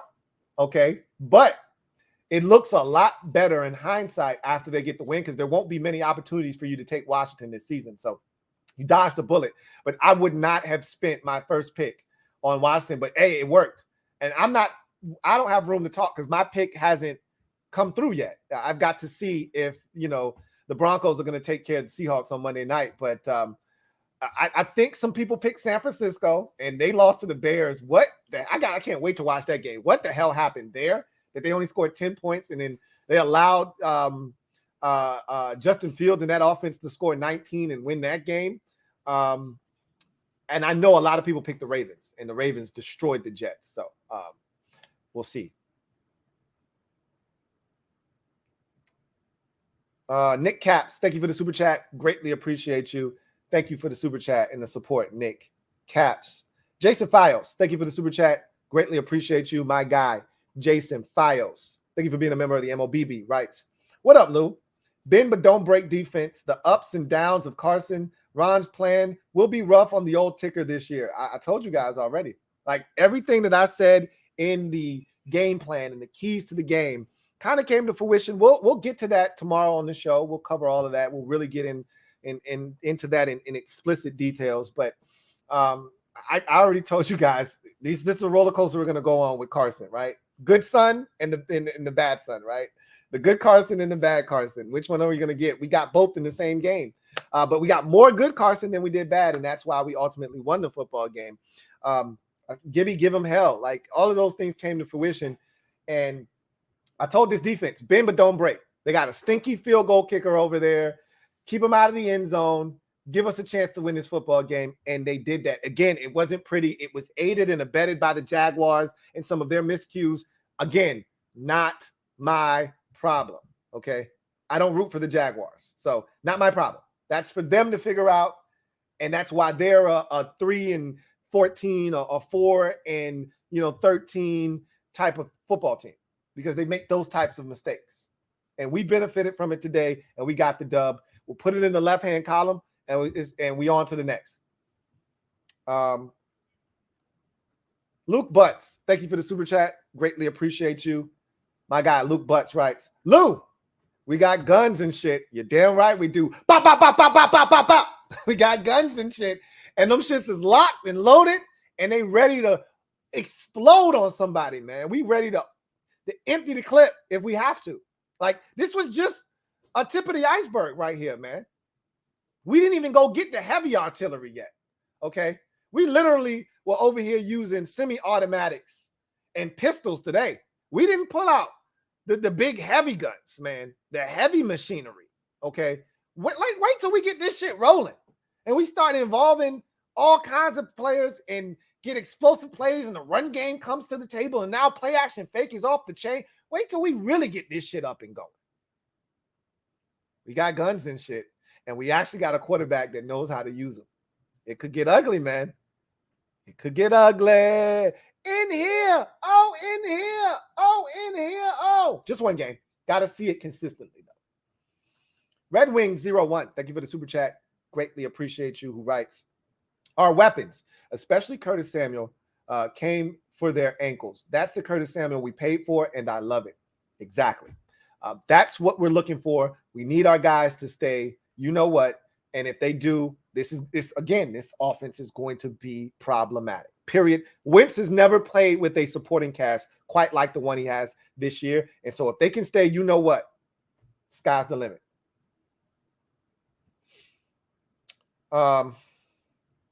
Wilfredo Elias, thank you for the super chat. Greatly appreciate you.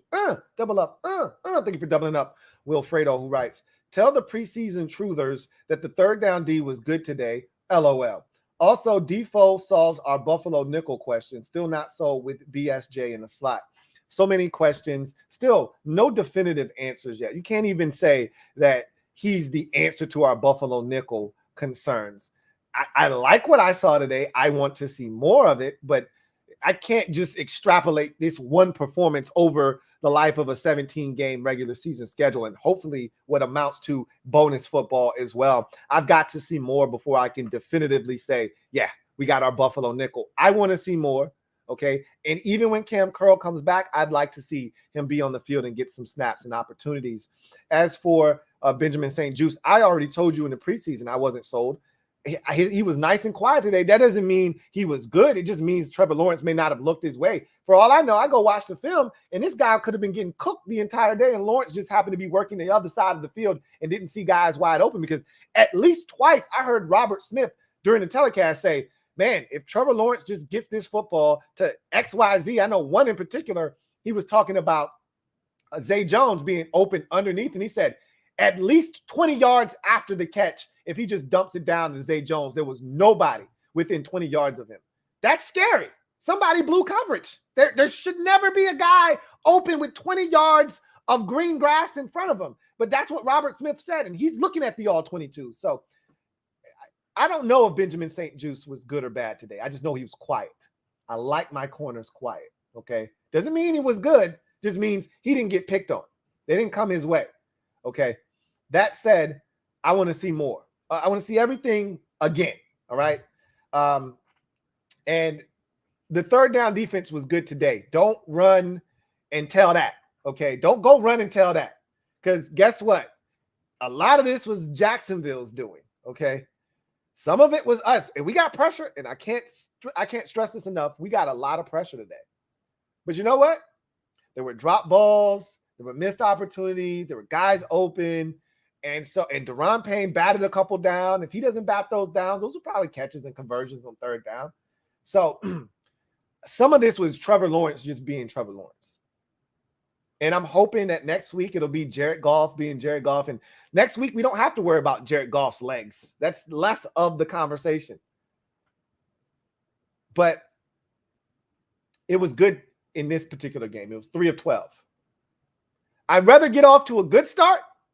I don't care the reasons why. I'd rather get off to a good start than be here bitching and complaining about the defense going, the Jacksonville offense going 9 of 12 instead of 3 of 12 on third downs. I'd much rather be talking about 3 of 12 than 9 of 12. So I'm happy about it. Again, do it again. Show me again. Show me. Anyway, John Livingston, thank you for the super chat. Greatly appreciate you. My guy, J.L. Smith. Thank you for being a member of the MOBB Rights. Lou, love stress-free Sundays. Congrats on the win, man. Those are beautiful and they're priceless. I pay money for those. We got one in week 6. I'm hoping to feel the same way you felt today. My God, is that a great feeling or what? Watch the game. Wentz, as usual, gives you hell yeah moments and what the F moments. But that dude, Dotson, is a dog. Was hoping the Lions would pull off the comeback. It was so fun watching all these games. I'm nervous watching our game, but yet what's calming my nerves is I'm watching other teams struggle as well. And I'm watching the Lions fight a gritty performance against Detroit. I'm watching the Bengals. They just wouldn't go away. With all the mistakes that they made, they would not go away in that game. I'm watching the Panthers, getting their asses reamed, and then they come back and ultimately lose at the end, but they come back and take the lead and look like they're going to win with 1:10 left. I'm watching the Falcons take it to the Saints for 3 quarters. And then the Saints woke the hell up in the 4th quarter, score a couple of touchdowns, kick a field goal, and beat them at the end. And then they had a chance. They had an interception opportunity. They stripped Mariota of the football, and the Falcons recovered that. And then they allow them to get in the field goal range. And Younghoe Koo, who has the leg from 61, is going out there. And I'm like, oh, my God. They can still win this game, and it gets blocked. It was just crazy. The day's games were crazy, and I was loving every second of it. And it kept me calm watching the Washington game as well. It did. It was a fun day. And if you being a fan of a team that already played, You just got to sit back and take it all in. And that was one hell of a 1 o'clock forecast of games. That they were entertaining, to say the least. Roderick Frederick, thank you for the super chat. Greatly appreciate you. My guy Roderick Frederick writes, what up, Louie T? Good. Roderick says, all I can say is Ron's plan. Ron's plan. We will continue to get better. Carson on an offense overcame some mistakes. I like short-term memory Carson had. He overcame and led us to a victory along with the defense. Absolutely. That was the thing that was, to me, one of the biggest takeaways was Carson Wentz's ability to overcome the adversity that came his way, persevere, and take this team to a victory.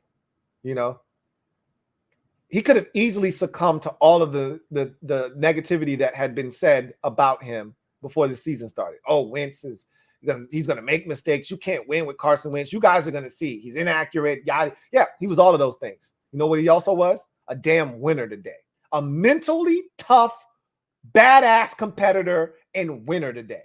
That's what Carson Wentz was.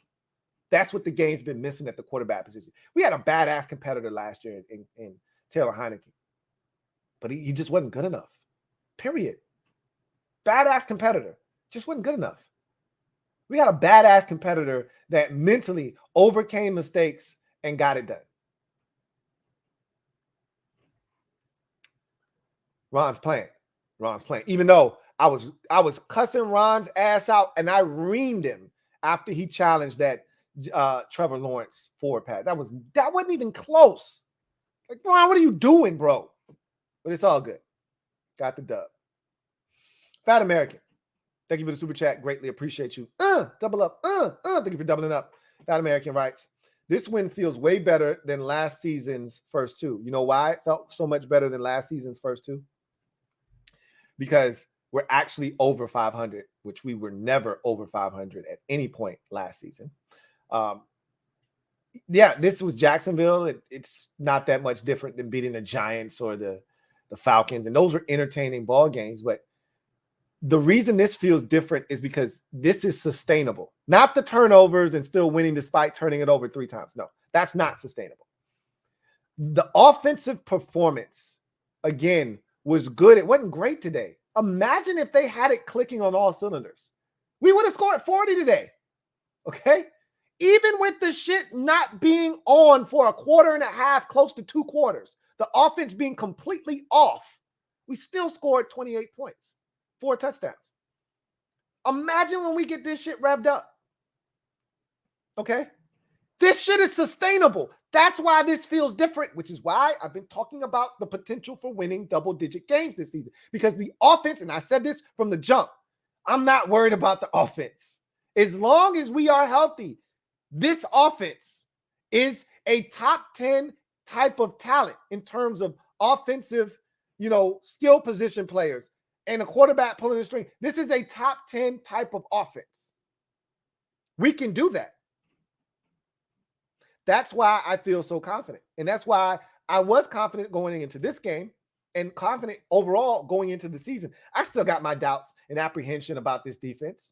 And they didn't make me feel any better about them today. I'm glad they got off the field on 3rd downs. But Fadarian Mathis going down, Jonathan Allen going down, and not knowing the extent of those injuries makes me nervous because we were already thin on the defensive line as is. But it felt good to get a win. And the reason it feels different is because the offensive productivity is sustainable. And we can be better. We can be way better than we were today. It's sustainable. Last year, that shit he did against the Giants, Taylor Heineke, the shit he did against, that wasn't sustainable. He wasn't going to outduel Tom Brady. He wasn't going, which he ultimately did, but he wasn't going to outduel Patrick Mahomes. He wasn't going to outduel Aaron Rodgers. He wasn't going to outduel Russell Wilson, which he actually did. He wasn't going to outduel Derek Carr, which he actually did. He wasn't going to outduel Dak Prescott twice. He wasn't going to outduel, Josh Allen and Justin Herbert. Like, we knew that wasn't sustainable. Carson Wentz can outduel Marcus Mariota. He can outduel Davis Mills. He can outduel Ryan Tannehill. Okay? He can outduel Jalen Hurts if we can slow down their run game. He can outduel Jared Goff. This shit is sustainable, which is why I like our chances. Anyway. Twin D, thank you for the super chat. Greatly appreciate you.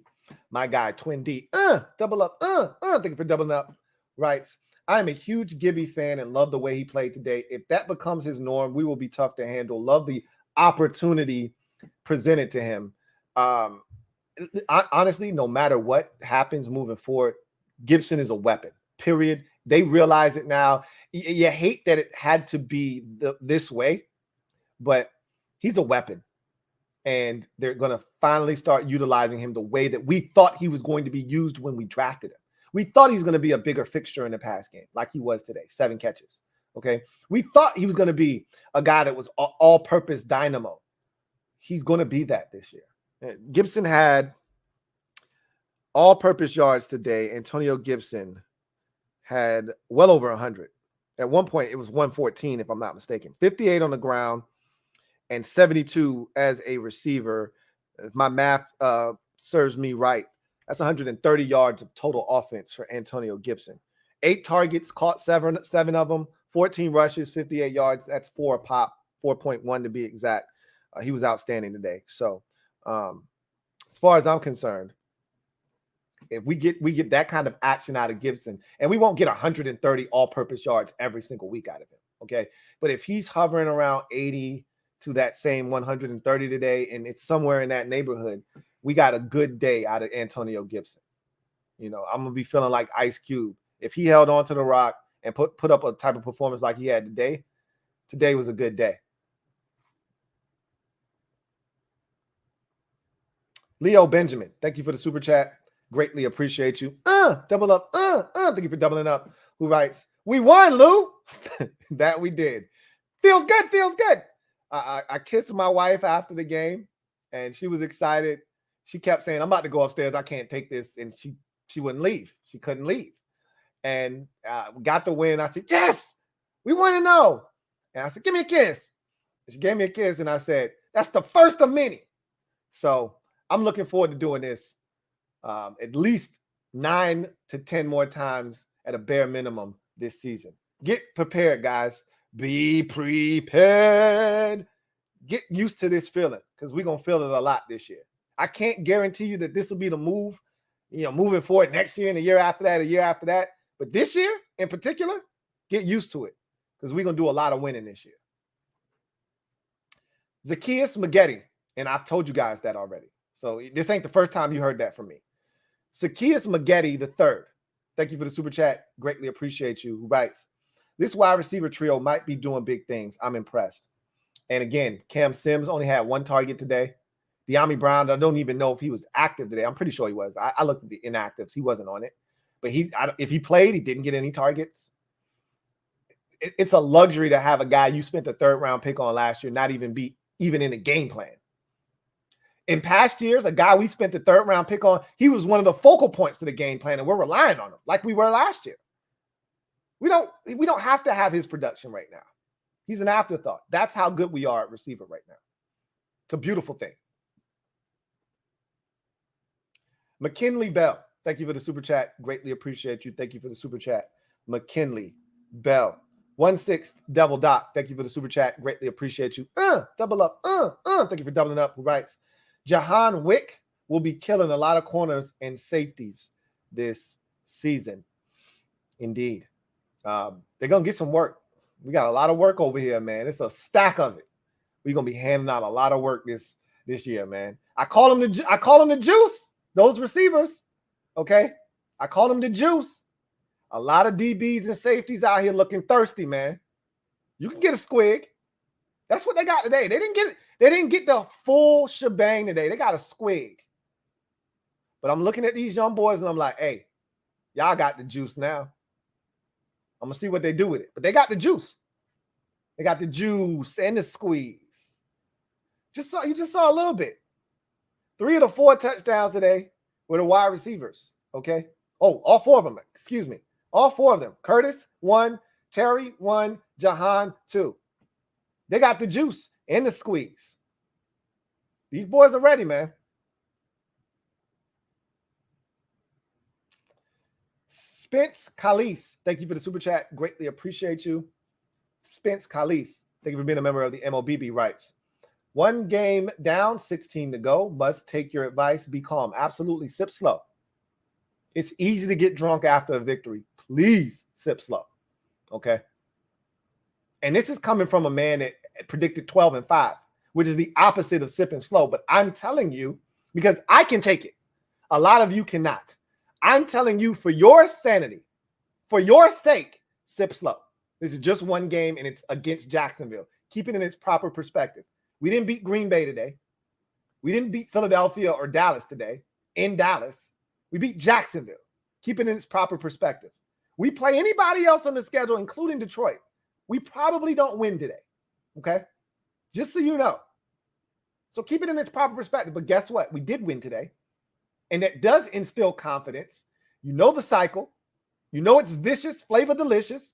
Winning begets confidence. Confidence begets winning, and you just repeat, rinse, cycle, repeat. Well, we won. That builds confidence. You take that confidence, you parlay it into another win next week, and then you come back home, and hopefully Philadelphia is ripe for the picking in week 3. We'll see.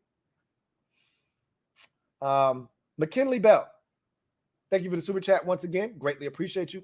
Double up. Thank you for doubling up, McKinley Bell. If I see a comment from you, I will read it. LB81, thank you for the super chat. Greatly appreciate you. LB81 writes, Jamin Davis is trash. Wasted first-round pick. I don't believe that. I thought he actually had a solid game, especially as a blitzer. Let's see how many times he hit the quarterback today. And one of them didn't count because he actually had a sack today. And that was negated by a so he had no hits on the quarterback. I bet you he has some pressures, though, but they don't chart pressures. They just chart quarterback hits. He had none up here, but I remember the sack. I remember the pressures and him getting Trevor Lawrence off the spot multiple times. He got beat in coverage a couple of times today. He'll learn from some of those mistakes. And it's really simple. Make that guy go outside. You got nothing but green grass and opportunity inside. You don't want that. You want outside. You got the thick white line over there as your best friend. And he's running a route to the short side of the field. Don't jump that out route. Don't try to be a hero. Make sure that you stay sound inside. And if he comes back to you, you'll be right there ready to make a tackle, worst case scenario, maybe even be able to break it up. He'll learn from today. I don't think he's trash. Luck, thank you for the super chat. Greatly appreciate you. Thank you for being a member of the MOBB, who writes, big prayers up, Big Phil. Likewise, man, I hope Big Phil is all right. It didn't look good. You never want to see a guy carted off. And I want to speak this into existence. We have big plans for him this year. So we need him to come back at some point this year. The Q-Bone, thank you for the super chat. Greatly appreciate you. The Q-Bone writes, check your Twitter to see me eat Ovaltine. Retweet it so all Commanders fans can see it. Good game. I will definitely do that. Always a pleasure, Q-Bone. And it was a fun game. I enjoyed it. I'm pretty sure you guys enjoyed it. You would have enjoyed it more had you won. But you saw some good things. Your young second-year corner had a pick in this game. Your number 1 overall pick showed out, sack and an interception for Trayvon Walker. So there were a lot of positives and takeaways. Zay Jones looked good. Evan Ingram caught everything that came his way, which is not something that Giants fans are used to seeing. But, he caught the ball today. That was good to see. Christian Kirk looked good. Everything that you were looking for the most part, was there. You just need Trevor Lawrence to be a little bit more consistent, and you need the offensive line to be better. That was probably the biggest problem for you. James Robinson was outstanding. Etienne looks explosive. All the pieces are there. The offensive line has to play better.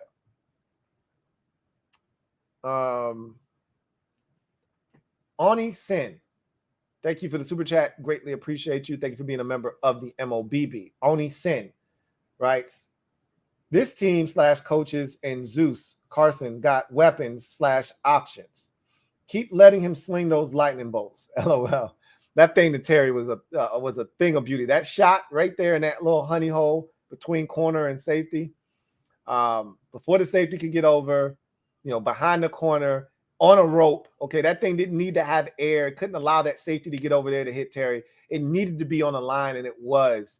And it was in stride. Terry didn't have to wait on it, which last year he would have had to wait on that thing and then fight the corner, and then the safety would have came over there and got involved. And all of a sudden, what looked like an open receiver would have been Terry 2-on-1 fighting two defenders to not get it picked off. Instead, that thing hit Terry in stride. Safety could do nothing about it. Terry walks in the end zone. What a gorgeous throw. John Livingston, thank you for the super chat. Greatly appreciate you. My guy, JL Smooth. Double up. This is your second one. Thank you for the super chat and doubling up rights. Advanced by the skin of my teeth in the survivor pool with picking the Saints. Thank you, Atlanta, for being who I thought you were eventually. There were a couple of people that were sweating it out, man. I tell you. As my guy Twin D said, he picked the Commanders. I know at least one or two people got eliminated picking with the 49ers over the Bears. You picked the Saints. I wouldn't have done that because that's family business, and they were on the road. But to each its own. You got away with it. And I don't think you're going to have many opportunities to pick New Orleans this year in the survivor pool. So that was a great pick, but it could have backfired. I don't deal in those types of things. Give me the team that gives me the best chance, and I'll figure it out as I go along. So I think I did that. Ravens might have been the safest pick. Flacco was terrible today, but I was like, you never know what Flacco's going to show up. They said he's been looking good in camp. Made me a little nervous. He was awful. They were awful. That was the easy one. But no looking back, no second guessing. So it is what it is. Mob 22. Thank you for the super chat. Greatly appreciate you. Mob 22. Thank you once again for the super chat. Mob 22. Double up. Thank you for doubling up. Greatly appreciate you. Mob 22. I don't see anything from you, but I appreciate you. There it is. Mob 22. Thank you for the super chat. Greatly appreciate you. Mob 22 writes, my stats today: 6 heart attacks, 2 panic attacks, 4 heart sinks, and most importantly, a dub. Let's effing go, Lou. That sounds about right for just about everybody here in the comment section. 6 heart attacks. I think the defense getting the stop well before, the game was over was a little bit of a relief. I thought they were going to take us down to the wire. What did I tell you in my prediction for the game? We were going to win 27-23. And I said the defense is going to get a stop right around like the 30-yard line or so. And that was going to be how we preserved the victory. I knew it would come down to Jacksonville having the ball and the defense having to get a stop. What I didn't count on was the defense getting to Lawrence, flushing him out of the pocket, and him throwing up a YOLO ball that would get picked off. And then the offense then being able to run this thing out by getting a first down and procuring the victory. That felt great. To take knees, the victory formation is the greatest formation in all of sports, especially in the NFL. And for us to be able to get in it and not have to, I thought we were going to have to punt it back to Jacksonville one more time and have to, defend a Hail Mary. I didn't want to do that shit. And I'm so glad we didn't have to do that. So that took away one of the heart attacks, maybe 2 or 3 of them at the end. But for some of you, 6 heart attacks, 2 panic attacks, 4 heart sinks. That might be right around where a lot of you were today. Thank you for that super chat, Mob 22. Big Money Sonny. Thank you for the super chat. Greatly appreciate you, my guy. Big Money Sonny writes, there was some negative chat in the mob today because people thought we were going to blow it. That narrative has to change. But again, they have to change it on the field. You can't just blindly ask people to think that change is coming. I ask you guys to do that sometimes, but I never am going to force you to do that. Honestly, I don't ask you guys to do anything. I just tell you, this is how I feel. You can feel like I feel, or you can feel how you feel, but this is what I think. And I told you, hashtag change the narrative is what I'm rolling with this year, because we're going to win some of these games that we usually lose. We're going to beat some teams. And I remember an Eagles fan, I want to say it was Underdog Records, I think. And he said, I'm going to tell you right now, Wentz is the guy for the job, and you're going to start beating some teams you're not used to beating and winning some games you're not used to winning because Carson Wentz is that dude. This is an example of that. And it's Jacksonville, guys, okay? Keep it in its proper perspective. It's Jacksonville. We didn't beat Cincinnati today, okay? We didn't beat Green Bay today. Speaking of which, are they still getting drubbed by the Vikings? At one point, it was 17-0. It's 20-17, or excuse me, it's 20-7. We didn't beat a playoff team from last year. We beat the worst team in football from a season ago. I don't care, okay? We would have lost this game last year, just like we lost to the Chargers last year. A game that was very winnable, but we lost. We would have lost this game last year. We turned it over 3 times. We only got 1 in return. We don't win games when we lose the turnover battle by 2. That's not how we roll. That's not how we operate. Change the narrative. Different quarterback, different offense, different defense, different unit, different season, different name, different result. Mr. Ron B, thank you for the super chat. Greatly appreciate you, my guy, Mr. Ron B. Double up, OG, triple OG writes, we'll ride or die with Wentz, but his presence lets our weapons play to their strengths. Credit to Turner for sticking to the plan. Indeed. I think out of necessity, he had to go back to being aggressive. He would have liked to have run it. And again, the run wasn't great, but it wasn't bad. When you go back and actually look at the running statistics for guys like Curtis Samuel and between Samuel and Gibson, who were your 2 primary rock toters today, you had 18 carries for 75 yards. That's not bad. It's not bad at all. That's over 4 yards a carry. You know what I'm saying? Because 4, times 18 is 72. So that's over 4 yards a pop. So those were the 2 main ball, carriers in the game, and they did their job. So the run game wasn't terrible. It wasn't, as good as we would have liked it to have been and as impactful as we would have liked it to have been, but it was solid nonetheless. Colton Wheeler, thank you for the super chat. Greatly appreciate you. Colton Wheeler, thank you for being a member of the MOBB, writes, we didn't put up 30, and we on the edge of our seats the entire time watching Wentz throw the football around, but a dub is a dub. On D-Force, he surprised me. I think he surprised a lot of us. I didn't know what to expect, but I did tell you guys on Friday that I'm anxious to see him. I'm excited that he's getting this opportunity. I want to see some of these youngins out here running around. And the pups, they didn't disappoint, man. Jahan out there, out there running around. But soon he's gonna be a big dog, But he's a little puppy out there, man. But he was running around there and rambunctious and making plays. Derek Forrest in his second year. These guys are looking like big dogs, man. But again, they got to show us. In this league, it's about consistency. It's not about doing it once. Anybody can do it once. It's about doing it week in, week out. That's what separates the big dogs from the guys that need to stay on the porch. So Forrest looked good today, but I want to see it again. And yes, Wentz did have us on the edge of our seats, but he made some plays, man. A lot of plays in this game. CJ Shoots photo. Thank you for the super chat. Greatly appreciate you. Double up. Thank you for doubling up. CJ Shoots photo, who writes, I'm a big times Bucks fan. Tonight only. Let's effing go.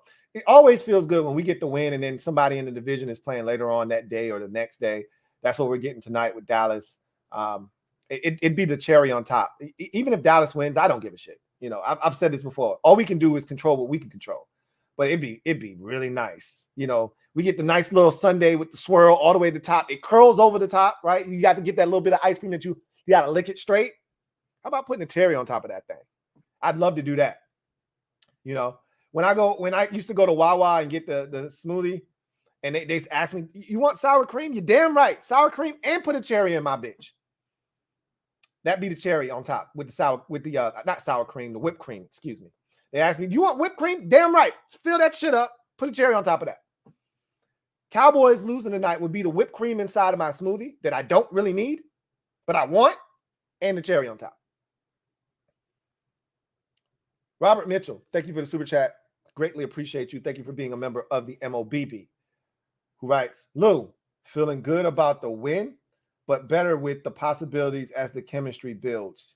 Absolutely. That's what I said, I think maybe 10, 15 minutes ago. Like, the reason somebody said this win felt better than either of the 2 wins early last season against the Giants and the Falcons, the reason this feels different is because it feels sustainable. Like, we're just scratching the surface offensively. Just scratching the surface. All right. We scored 2 touchdowns in the first 2 possessions and 2 touchdowns on our final 3 possessions of the game. Nothing in between. When we start scoring consistently, it's going to be 30 plus. And now the other team's going to have to try to keep pace with us. We've got the potential to be that offense this year, that type of offense. So as that chemistry continues to build, we could become scary, and it'll give the defense more leeway. You know what I mean? A little bit more opportunities to be aggressive. Now you don't have to be as uptight. You can be aggressive. Jack can say, all right, I can send an all-out pressure. Why? Because the offense will pick us up, even if we give up a touchdown here. We can be a little bit more balls to the wall. Because JDR was the most aggressive we've seen him since he became our defensive coordinator. By far and away. It wasn't even close.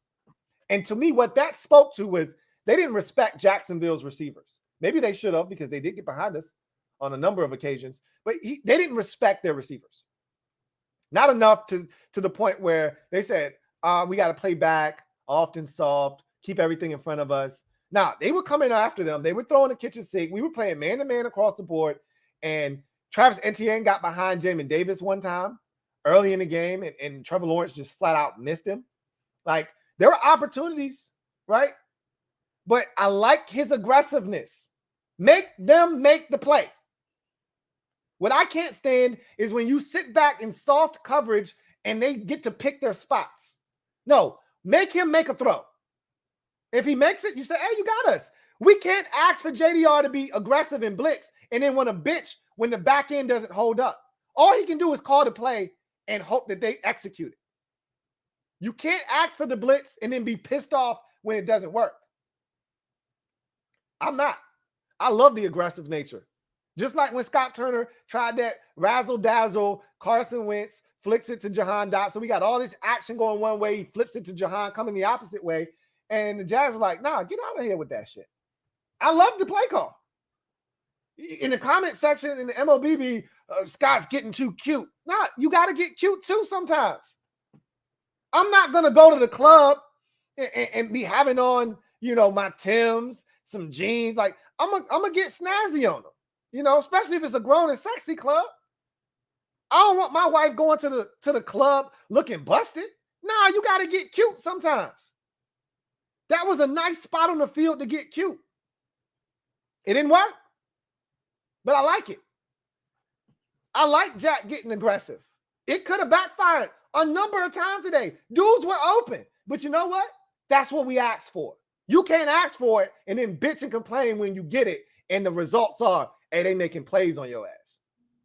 Make them make throws. Mahomes made them shits. Trevor Lawrence did. That's the difference with our schedule this year. Is we ain't playing Mahomes. We ain't playing Herbert. Okay? We ain't playing Russell Wilson. We ain't playing Tom Brady. We are playing Aaron Rodgers. But we ain't playing all of these quarterbacks that are dynamic. We playing Justin Fields, Trevor Lawrence, Jared Goff, Davis Mills, Marcus Mariota, Ryan Tannehill, Matt Ryan. These are the quarterbacks we playing this year. Trey Lance will have a chance. That's all I'm saying. As the chemistry continues to build, this shit could get real scary. Could be scary hours out here, man. 16 Devil Dot. Thank you for the super chat. Greatly appreciate you. My guy 16 Devil Dot writes, D-line was good. Gap discipline was mostly solid. It was.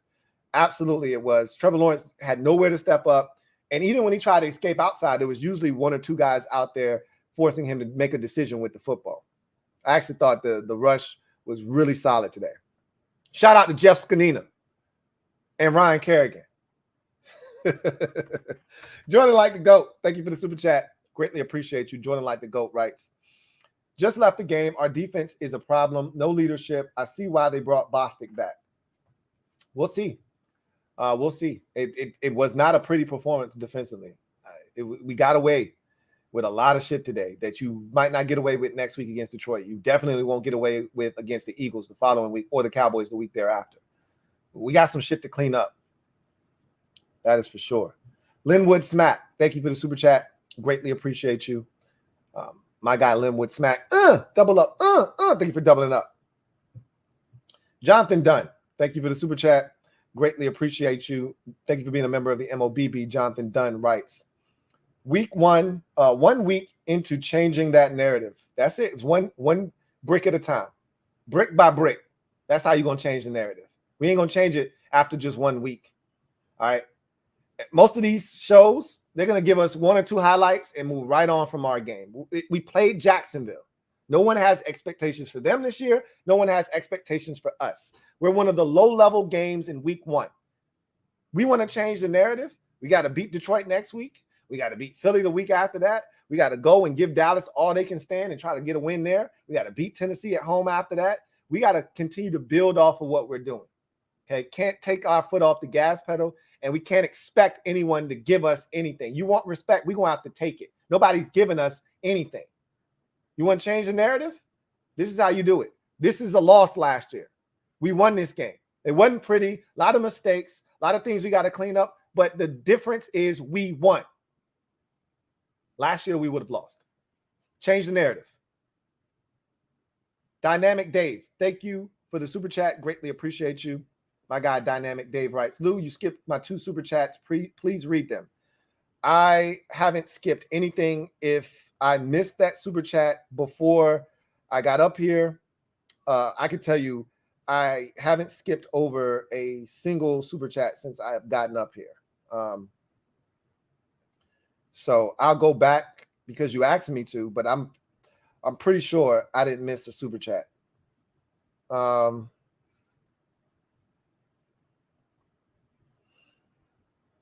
Yeah, I don't see them. And I apologize for that, but I don't see any super chats from you previous to the one that I'm reading currently. So sorry about that. And what you can do is comment, and if I see your name and it's a comment that I think is worth reading, I'll just read that one. But I didn't see any super chats. Chauncey Davis, thank you for the super chat. Greatly appreciate you. CD, Triple OG, thank you for the super chat. Thank you for being a member of the MOBB who writes, Jamin Davis, relax, haters. I ain't got nothing to add to that. I think that's succinct. It's straight to the point. It is what it is.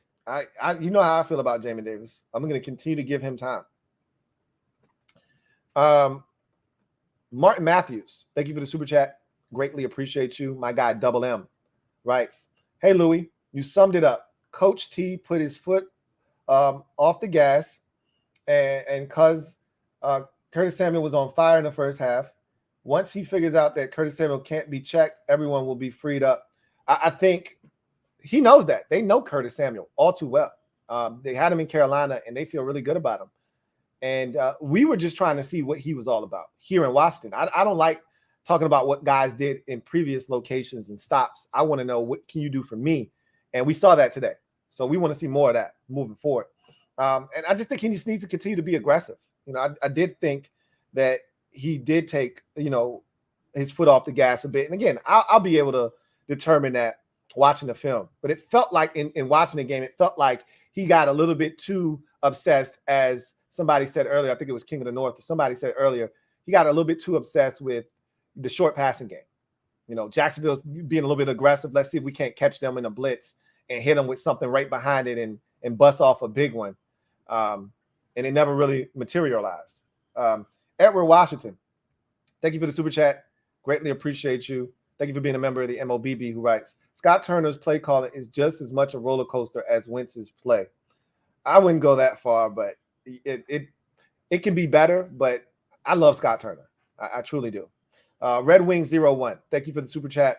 Greatly appreciate you. Who writes, thank God LT was good to go. and he is going to improve. Logan Thomas, thank God he was ready to go today, because you saw John Bates drop the damn ball. Now, I'm not going to lie. That one had some hot sauce to go, okay? And he was right there in front of him. He did not need to throw it as hard as he did. But catch the goddamn ball. That's y'all boy. That ain't my boy, okay? Y'all are John Bates fans out there.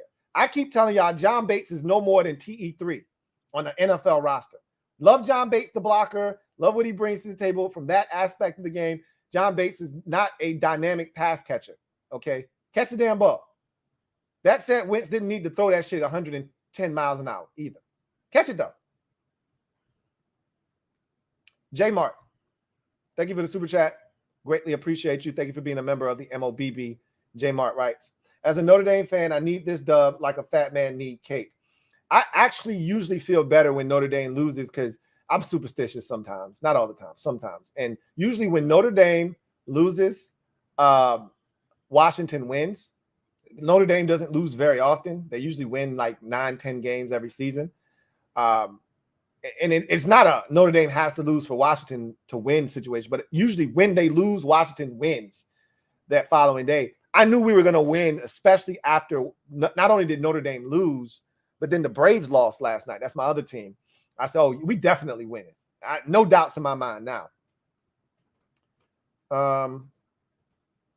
J Mart, thank you for the super chat. Greatly appreciate you. My guy, J Mart. Double up. Thank you for doubling up, writes. This O can be dynamic. Too much talent not to be good. That's how I feel. I've said it before. I'll say it again. This offense has every opportunity to be dynamic. They've got all the weapons to make them a tough out. And we just need to continue to stay healthy and continue to gel and mesh together. If the offensive line can protect Carson Wentz and give him time, it's just too many dudes to have to cover. And so I feel really good about what we are going to be able to put on the field week in, week out. But it's a matter of going out and doing it. A1_93. Thank you for the super chat. Greatly appreciate you. Thank you for being a member of the MOBB, who writes, coming out party for Jahan. Gotta love it. Carson showing what we've been missing on offense, and somebody give Defoe the game ball. I can't wait to see if they're going to give us that in the locker room access that they gave us all last year, and who in fact gets game balls. I mean, you could hand out 2 or 3 to different guys, but Defoe definitely deserves one. As I mentioned, don't forget about Daron Payne and what he did. Gibson was outstanding. Obviously, Curtis Samuel is in that discussion, even though he did fumble. Jahan Dotson as a rookie, I think he's got to get a game ball, right? Like 2 touchdowns in your very first NFL game, including the game winner. How can he not get a game ball? I just feel like there's a lot here. It'd be interesting to see what the mood was like in the locker room and what they were saying. T-Roy, stand up. You are officially in the building as the newest member of the MOBB. Really appreciate you, T-Roy. Y'all know what to do. Show T-Roy some love. Welcome him to the squad and let him know how we do things over here. Looking forward to chopping it up with you during the games all season long. Looking forward to giving you that bonus content and maybe even seeing you win some of these tickets as we're going to be sending people to these games. So shout out to T-Roy and the rest of the squad. Anthony Shannon, thank you for the super chat. Greatly appreciate you. Thank you for being a member of the MOBB. My guy, Anthony Shannon, writes, we actually got a first-round pick right. Seems like it. One game. I feel pretty good. I feel pretty confident in saying, yeah, this guy's legit. As long as he's healthy, he's legit. And I felt that day one. When we turned the card in, his name was on it. I tried to convince. A lot of you were like, oh, that's a terrible pick. And I'm like, this guy can play some ball. He was my 4th receiver in this past draft class, and he's showing you why. And I watched Chris Olave today, and he caught a 2-point conversion, and he had a solid, catch or 2 in the game. But he's not Jahan. He wasn't Jahan Dotson today in terms of impact. That doesn't mean Chris Olave won't be good for the Saints, but I feel good about what we did in that draft. Chauncey Davis, thank you for the super chat. Greatly appreciate you. Double up. Thank you for doubling up, Chauncey Davis. Greatly appreciate you. Who writes, Terry doubled all day. That won't stop us this year. That's the beauty of it. Pick your poison. You want to double Terry? All right, Jahan will get you. You can start rolling coverage Jahan's way. Okay. The minute they try to go with a single high safety in the middle of the field, what did Terry do? Get deep on their ass. And it looked like cover 3. Corner fell asleep behind the wheel. Safety was playing his deep third, couldn't get over in time. and bow, just like that. Terry over the top for a touchdown. All it takes is for you to fall asleep. This is the difference between past years. You could fall asleep and we wouldn't hurt you deep. You can't fall asleep. You make one mistake and it might cost you 6. It's a beautiful feeling, man. Beautiful feeling. Big Money Sonny, thank you for the super chat. Greatly appreciate you. My guy, Big Money Sonny writes, the run game was a joke, Lou. Mr. Rogers in the chat wants us to consistently run 50 gut. To hell with that. Let top 5 throw the ball 50, 60 times a game. Hey, whoa. Don't get carried away now. Don't get carried away. Running the ball is effective, and it keeps the defense honest, and it helps play action. You can't just drop back and then expect play action to work. That said,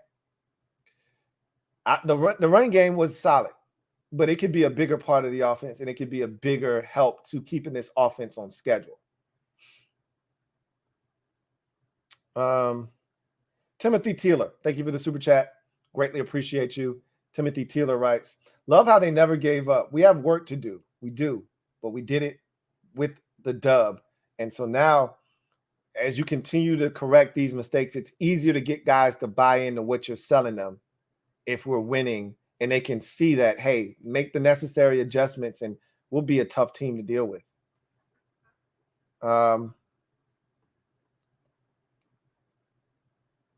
Johnny Cash, thank you for the super chat. Greatly appreciate you. My guy, Johnny Cash, writes, I like the fact that it's spread out. Stars, he says, I like the fact that it's spread out. Stars, and we don't really need to rely on one guy, but he says, but rely on the team. That's the mentality. So he likes the fact that they're able to spread the ball around, get a lot of guys involved. I talked about that. How many guys touched the ball in the receiving game for us today? I'm going to say 9 guys touched the ball from a receiving standpoint. 1, 2, 3, 4, 5, 6, 7, 8, 9, 10 guys. No, I lied. There were 10 guys targeted, and only 1, 2, 3, 4, 5, 6, 7 of them touched it. But Sims got a target, which wasn't a real target. Bates got a target, and he had a drop. Milne was wide open on his target and should have had a catch, but Wentz overshot him. So we can spread it around. Even Dax Milne getting in there and getting open and has a chance to get freaky. We got weapons, man. Luke Butts, thank you for the super chat. Greatly appreciate you. Double up. Thank you for doubling up. Luke, who writes, Lou, we got guns and shit. Indeed we do. Brat. Where the next opponent at?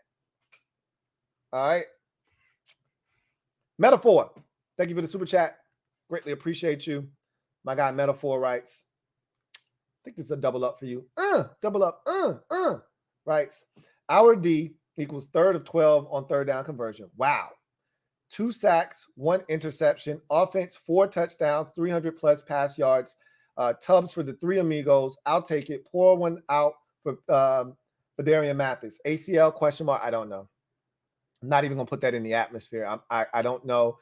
It doesn't look good. Anytime a guy gets carted off, this isn't the NBA. Dudes don't get, carried off on a in a wheelchair and then come back, 5 minutes later. If dudes get carried off, these are tough dudes in the NFL. Dudes get carried off on a, on a stretcher with a lower extremity injury. It usually means it's going to be a significant amount of time that they're going to be out. We've seen guys get carted off on stretchers because of a stinger or they lost feeling in their lower extremities, and then they come back the next week, they're fine. But, when a guy gets carted off with something with a lower extremity injury, it's usually something significant. So prayers up for Darian Mathis for a speedy recovery, whatever it is. I'm hoping, and I'm going to continue to bang this drum, that it's a hyperextension of the knee and that it's going to only be, a 6 to 8 week injury potentially. That's the best case scenario for us. I feel like, maybe a knee sprain, but that didn't look like a knee sprain, and that it looked like a hyperextension, but it's probably worse than that. I'm hoping I'm wrong.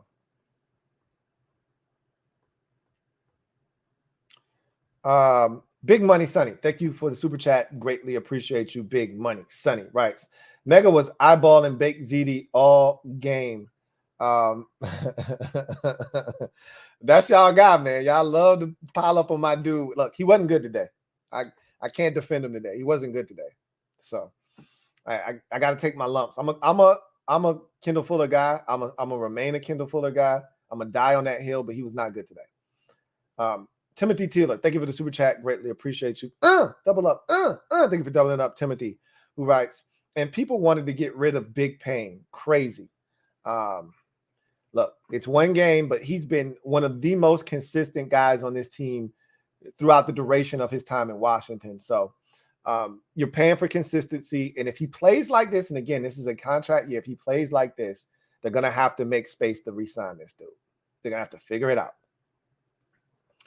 Jay Coleman, thank you for the super chat. Greatly appreciate you.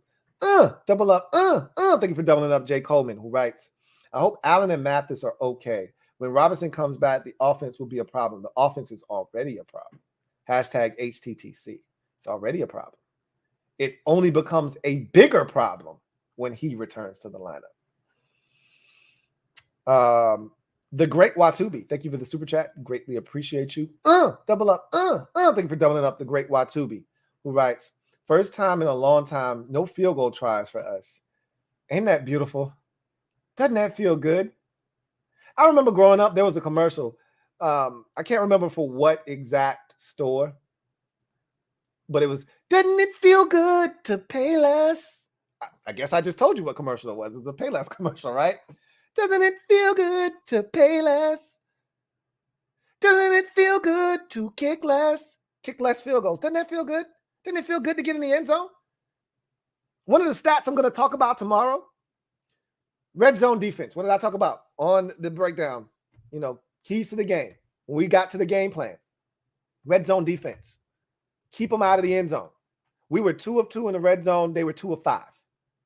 That's your ball game, folks. One more touchdown for Jacksonville. We lose the game. Just one. It's all the difference it makes in this league. That's what Wentz brings to the table. Bradley Roche, stand up. You're officially the newest member of the MOBB. So glad to have you, Mob. You know what to do. Show Bradley some love. Show him what it's like to feel embraced by the mob. Feel the energy of the mob. We deep in this bitch. And we add another one in Bradley. Welcome to the squad. Bradley Roche. Looking forward to chopping it up with you, my man. Timothy Taylor, thank you for the super chat. Greatly appreciate you. My guy Timothy writes, lack of energy? That was too funny. I didn't feel that way either, man. I didn't feel the lack of energy. JB Johnson, thank you for the super chat. Greatly appreciate you. JB Johnson writes, Scott gets lead and gets complacent with play calling in order to maintain instead of coaching to win. Jags were begging to be blown out. They were. I can't disagree with that. The opportunities to run away and hide with this game were there. But as I mentioned, we didn't take advantage of some opportunities. They got to give the Jaguars credit. They hung around. They made plays. They forced the issue. They created turnovers. And they gave themselves a chance to fight while they were figuring things out. So they get paid too. But I feel like there were opportunities for us to bust this thing wide open, and we didn't take advantage of them. So gotta give them credit as well.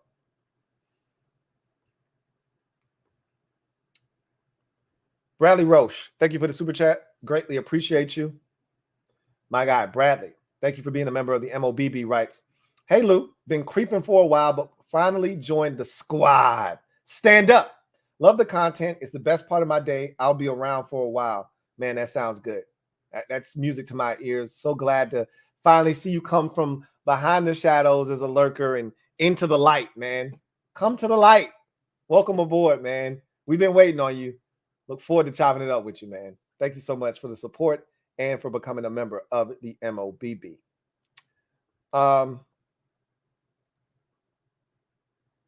Let's see. Michael White, thank you for the super chat. Greatly appreciate you. Thank you for doubling up. Double up. Thank you for doubling up. Michael White, who writes, I don't know about you, Lou, but for the first time in a long time, I'm comfortable with the quarterback position. Am I comfortable yet? Not quite. Comfortable means, hey, we got our guy. The search is over. No, I'm not there yet. We got our guy for this year. Okay. It's Wentz's job to lock it down and make us feel like, hey, we don't have any questions at the quarterback position. We got our dude. We got our guy for this year. Facts. Okay. Facts. I do feel good about that, which is why I made the prediction that I made. But I can't say that we've got our guy for the future yet. But I feel good about the quarterback position. Let's see. Mr. Yero, thank you for the super chat. Greatly appreciate you. Thank you for being a member of the MOBB. Mr. Yero writes, Lou, we had it lit in the stadium. Amazing experience. Thanks, Lou. Join the MOBB. Amazing community. W, baby. Booval. Get them out of here. Send them back to Jayville with the L. I'm so glad to hear that you had a great time. Again, shout out to Future Millionaire for providing us with an additional 2 tickets in addition to the ones that I was able to give away. I was able to give away an additional 2. Mr. Yero was able to score those. And I'm glad you had a great time. And I'm you know what? I can honestly say this. It sounded loud on TV for the good guys anyway. I don't know if that'll be a theme of the season. I imagine it will sound totally different when Philadelphia comes to town in 2 weeks. I expect the Eagles to come in there and 30-40% of the fan base will be of the Eagles. But it sounded like a lot of – again, it's Jacksonville. They don't have a huge fan base, and it doesn't travel well. So I was expecting us to be – it wasn't a sellout, and it wasn't close to a sellout. But the fans that were there, I was expecting most of them to be Washington Commander fans. Now, the real question will be, Philadelphia in 2 weeks. What does it look like then? And obviously the record and how we're playing will kind of dictate that as well. But we'll see. We'll cross that bridge when we get there. Glad that you had a great time. And I'm even more excited at the fact that you had a good time and the stadium was rocking. Big Money Sonny, thank you for the super chat. Greatly appreciate you. My guy, Big Money Sonny writes, top 5 dead or alive, Michael White. Damn twin, Shorty Sublime. Thank you for the super chat. Greatly appreciate you. Thank you for being a member of the MOBB. Who writes, all I could think of was, I hope Adam Rank was watching. I'm going to need some public apologies from these so-called experts when we go 11-6. Hashtag HTTC. You could pump your brakes and drive slow on that. It's one game. However, and I'll just tell you, don't expect a public apology. Those usually don't come. But we will have a lot. Again, we got to go out and earn it. I'm not asking for anything from anybody. I'm taking shit this year. I'm tired of being a nice guy. Tired of minding my P's and Q's and always making sure everybody else around me is straight. Nah, I'm taking shit this year. We want respect. Now, I'm not asking you for an apology. I'm taking my damn apology, whether you want to give me the shit or not. That's the type of time I'm on this year. F that. So I ain't tripping about Adam Rank or anybody else that thinks we're going to suck this year. Tell them, grab a seat and just watch. Juan Gotti talking sports. Thank you for the super chat. Greatly appreciate you.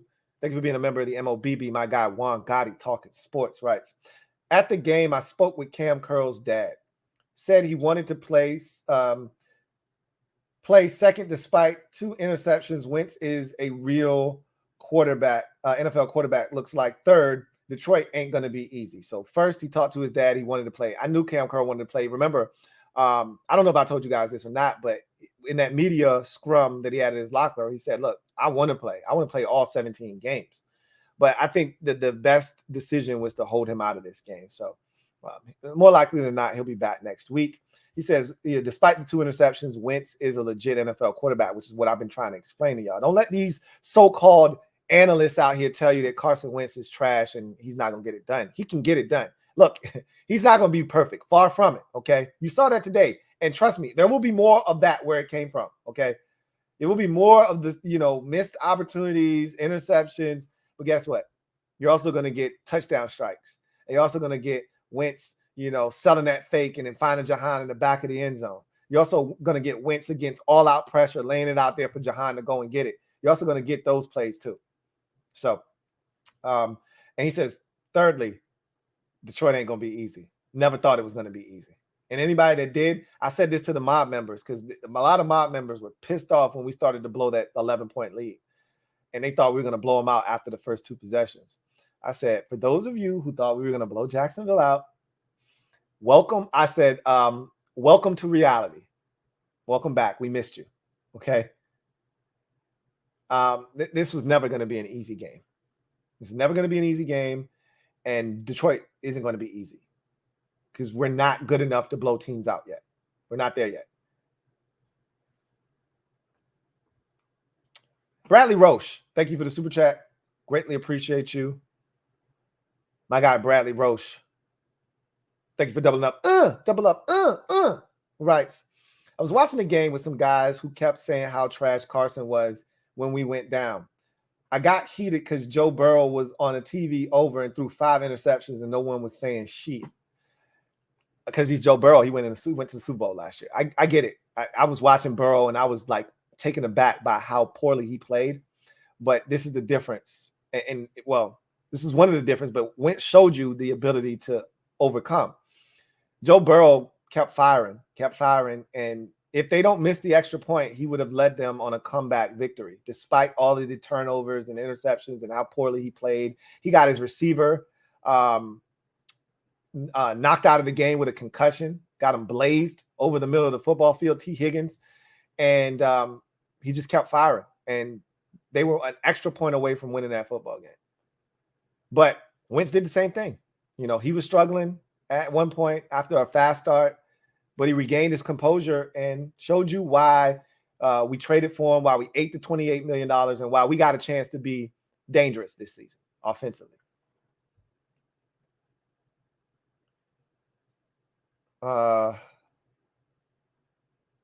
T-Roy, thank you for the super chat.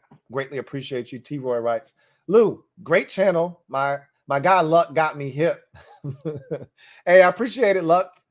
I love the grassroots effort. Spread this shit organically. All right. Sometimes YouTube don't do its job, you know, and get me in that algorithm. So sometimes y'all just got to tell people, hey, man, y'all really love the team. Check my guy Louie Tee out. Spread the word, man. Spread the word. Appreciate you, Luck. And appreciate you coming on board, T-Roy. Glad to have you. Metaphor, thank you for the super chat. Greatly appreciate you.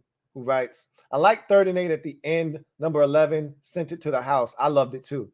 Past years, we would have been conservative, underneath the JD, kick a field goal, be safe, hand it off to JD, kick a field goal, be safe, take the lead, hold on for dear life, and have to hope that their kicker misses a kick at the end. Nah, F that.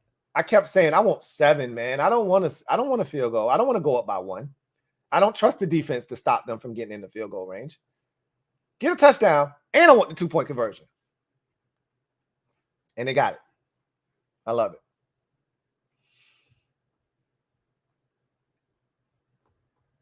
All right. Fat American, thank you for the super chat. Greatly appreciate you. My guy, Fat American writes, also love Gibby's involvement in O today. Love it.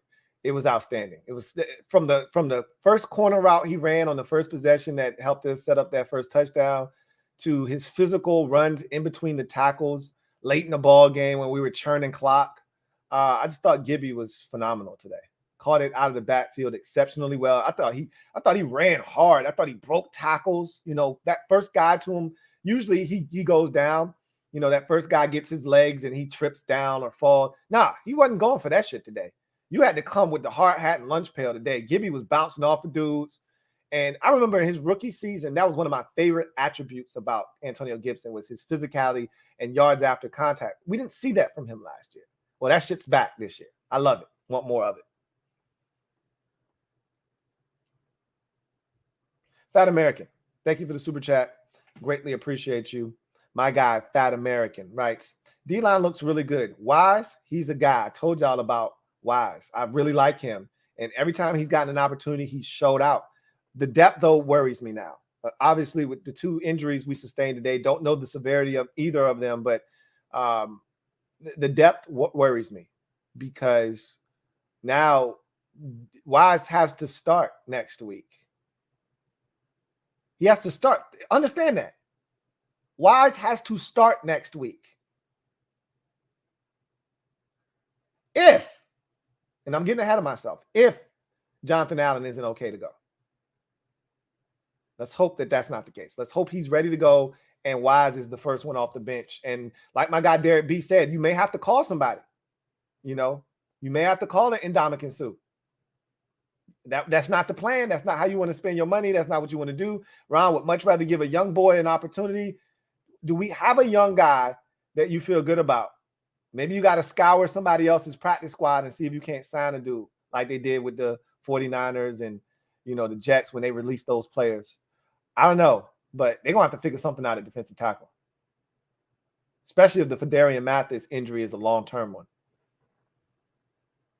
Fat American, thank you for the super chat.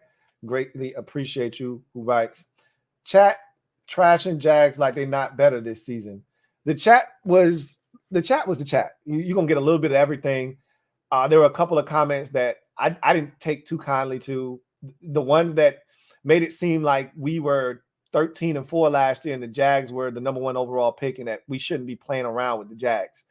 At halftime, Derek B said, hey, we need to stop playing with our food. And I couldn't agree with that more. Like, we playing with our food right now, but understand Jacksonville is still sitting down thinking that the waiter at some point is going to come out there and bring them an entree. And we're the entree. And eventually the waiter did come, serve the Jags up, and it was Commander's meat on the platter. Okay. They went up by 8.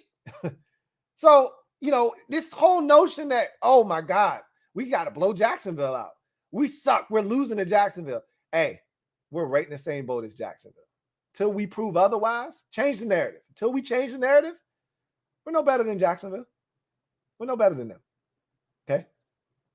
So that one was something I was like, y'all funny as hell. Dream Team Buddha Film Production. Thank you for the super chat. Greatly appreciate you. Who writes, what I tell you, Lou, Gibby go crazy. You were very adamant that Gibby was going to have a big game and that people were down on him too, you know, early and almost giving up on him. And there were some in the fan base that were ready to give up on him after the fumble against Carolina in preseason game 1. And one of my keys to the game was Gibby, give him hell. And I thought he could do that, and he did. Metaphor, thank you for the super chat. Greatly appreciate you. My guy Metaphor writes, sour cream smoothie, that must be that veganish. I misspoke. I corrected myself. And it was whipped cream, not sour cream. Okay. I misspoke there. Hey, us vegans do some weird shit. Not that weird now. Okay. I got to draw the line somewhere. I can't let you talk about my vegan community here. Leno Ryan Benvenite, thank you for the super chat. Greatly appreciate you. Thank you for being a member of the MOBB. Who writes, Chee-oo! Up and down performance, but a dub is a dub is a dub.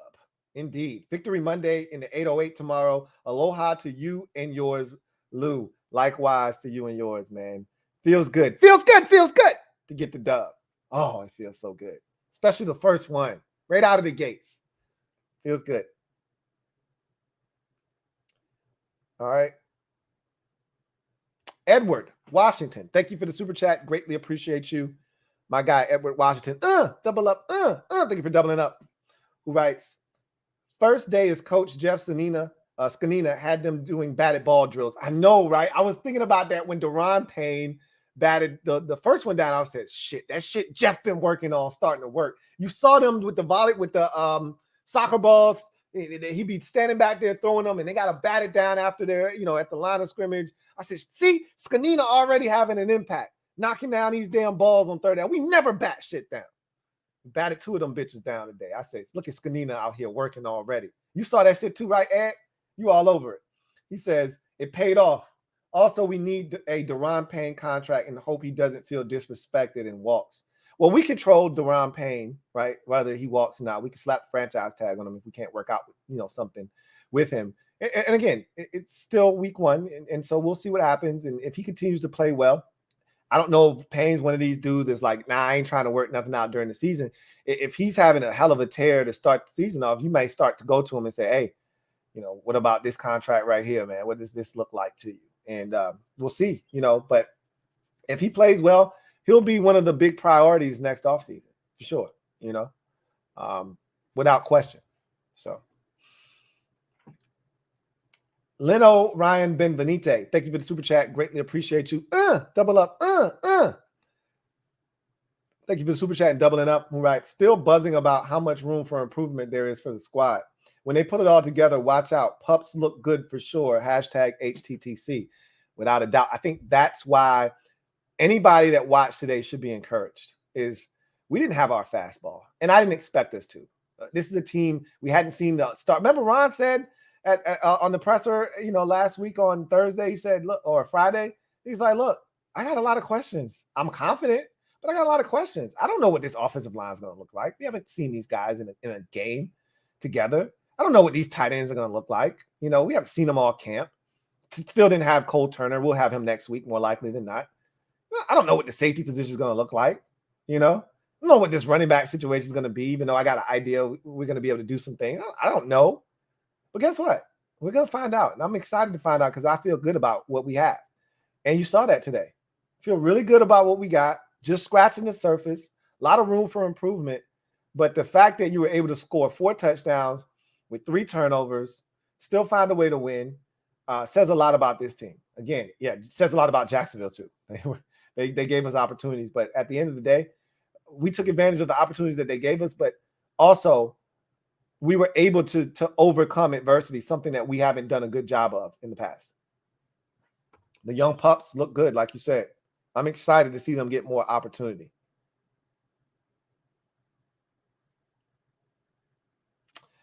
Miss Perry, thank you for the super chat. Greatly appreciate you. Thank you for being a member of the MOBB. Miss Perry writes, hey, Lou, check your DM for Dave's supers. Okay, thank you so much. This is why she's the MVP.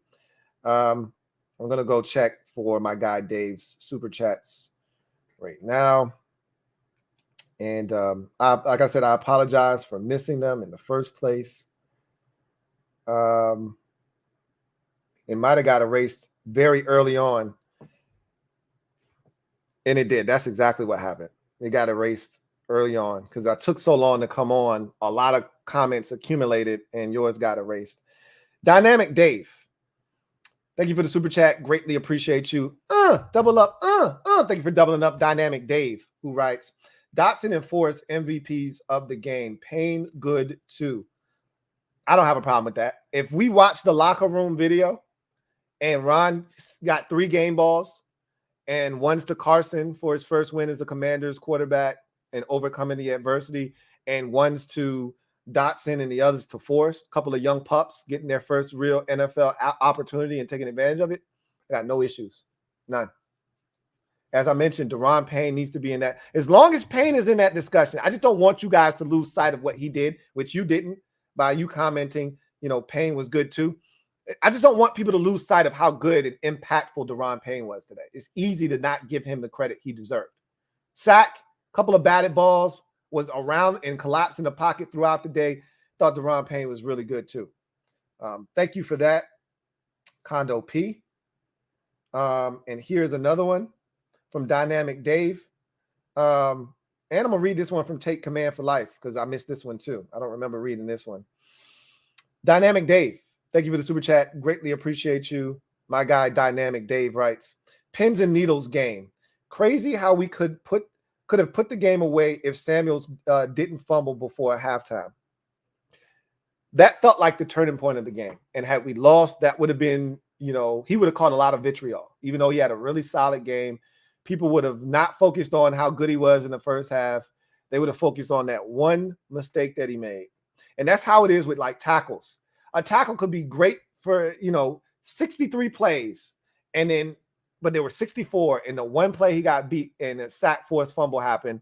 That just destroys his whole day and the performance that he put forth, even though he was rock solid all day long. Samuel was really good. And I don't want that fumble to overshadow the kind of day that he had, but he needs to hold on to the football. But that said, if he doesn't fumble there, I don't know the outcome of that drive. Anything could have happened.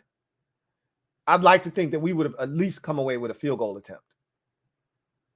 So Definitely a pins and needles game, especially once you get down 8 after being up 11.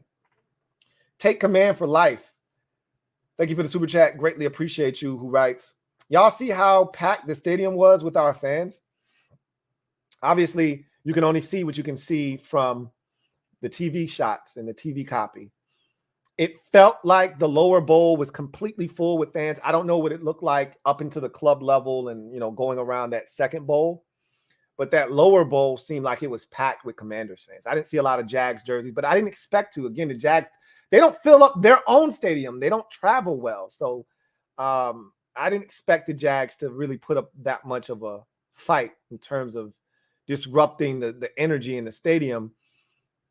I want to keep that same energy in 2 weeks against Philadelphia. That's when I'll really be able to tell. But it was good to see. And I told you, I could feel the energy and hear collectively the amount of noise that the fans were making. So it seemed like a good environment for them to play in. Thank you so much for that, Condo P, and you guys. Super chats, I apologize for missing those initially. Thank you once again, Condo P, for that assist, as always. CME HTTR, thank you for the super chat. Greatly appreciate you. Thank you for the super chat, CME HTTR.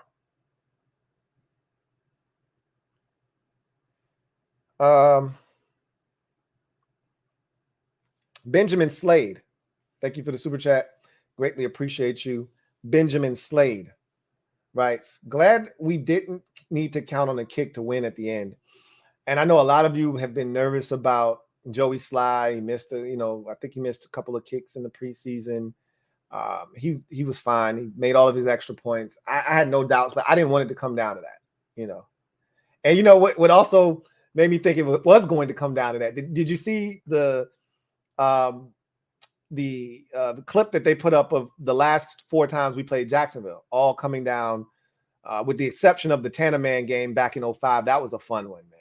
That Tannerman game. I remember that like it was yesterday. I was actually out of town I want to say I might have even been in Florida. I was out of town at a relative's house and I was watching the game over there. And when he caught that ball in overtime, I remember that game like it was yesterday. Sean Taylor hit Reggie Williams, who was their first round pick. Huge dude, 6'4", 230. I remember Jack Del Rio was the head coach of the Jags then, bragging to one of the officials in the preseason because he's like, hey, your tight end looks good. He's like, that's not a tight end. That's our first round pick. He's a receiver. Reggie Williams was a big dude. Sean Taylor lit him up on a pass over the middle in the end zone, knocked his helmet off, but he came down with it and he shook his dreads like this. That was a back and forth game. And then Tannerman splits the secondary, this corner and the safety on the catch and run for the touchdown. Good times for Fat American back in 2005. That's right up his alley. Glad we did. And then the next 3 games after that were all kicks at the end by Washington to win. So I was like, damn, that might be the outcome of this game, but I'm glad it ultimately wasn't. Rockman 1033, thank you for the super chat. Greatly appreciate you. Rockman 1033 writes, thank you for being a member of the MOBB. Writes, Carson Wentz got the game ball. I figured he would. Oh shit, the Giants just took the lead over the Titans, and the Titans have the ball at the Giants' 29-yard line with 4 seconds left, so they can kick a field goal and walk it off. Dicey times. Packers got their ass whooped 23-7. I knew they were going to struggle offensively. Just to give you guys a few updates. Chiefs destroyed the Cardinals. Chargers held on against the Raiders. Okay. Interesting stuff. I'm going to stick it around and see what happens in this Giants game to see if they hold on for the win or if the Titans get them. Wentz got the game ball. I can't wait to watch and see how it was given out. Tony P 56. Thank you for the super chat. Greatly appreciate you. My guy, Tony P 56 writes, Lou, I think you skipped mine earlier too. No BS. It's all good though. Was saying, when is the last time we had 3 receivers with touchdowns? It's Jacksonville, but I'll take it. LOL. Again, if you super chatted very early on before I got on and the comments started to compile, it might have pushed yours out of my view. When I started with the very first one I could see. So again, I apologize. if I missed any of your supers out there. I sincerely do. And I can't tell you the last time 3 receivers all had a touchdown in the same game. It's been a while. I mean, we might have had a game in 2000 where we had a, no, I doubt it. I'm thinking like the Browns game. Your boy had 2 touchdown grabs now. Because we don't score enough points to spread it around and have 3 dudes catch touchdown passes. That requires you to score 3 touchdowns. How often is it that we score 3 touchdowns?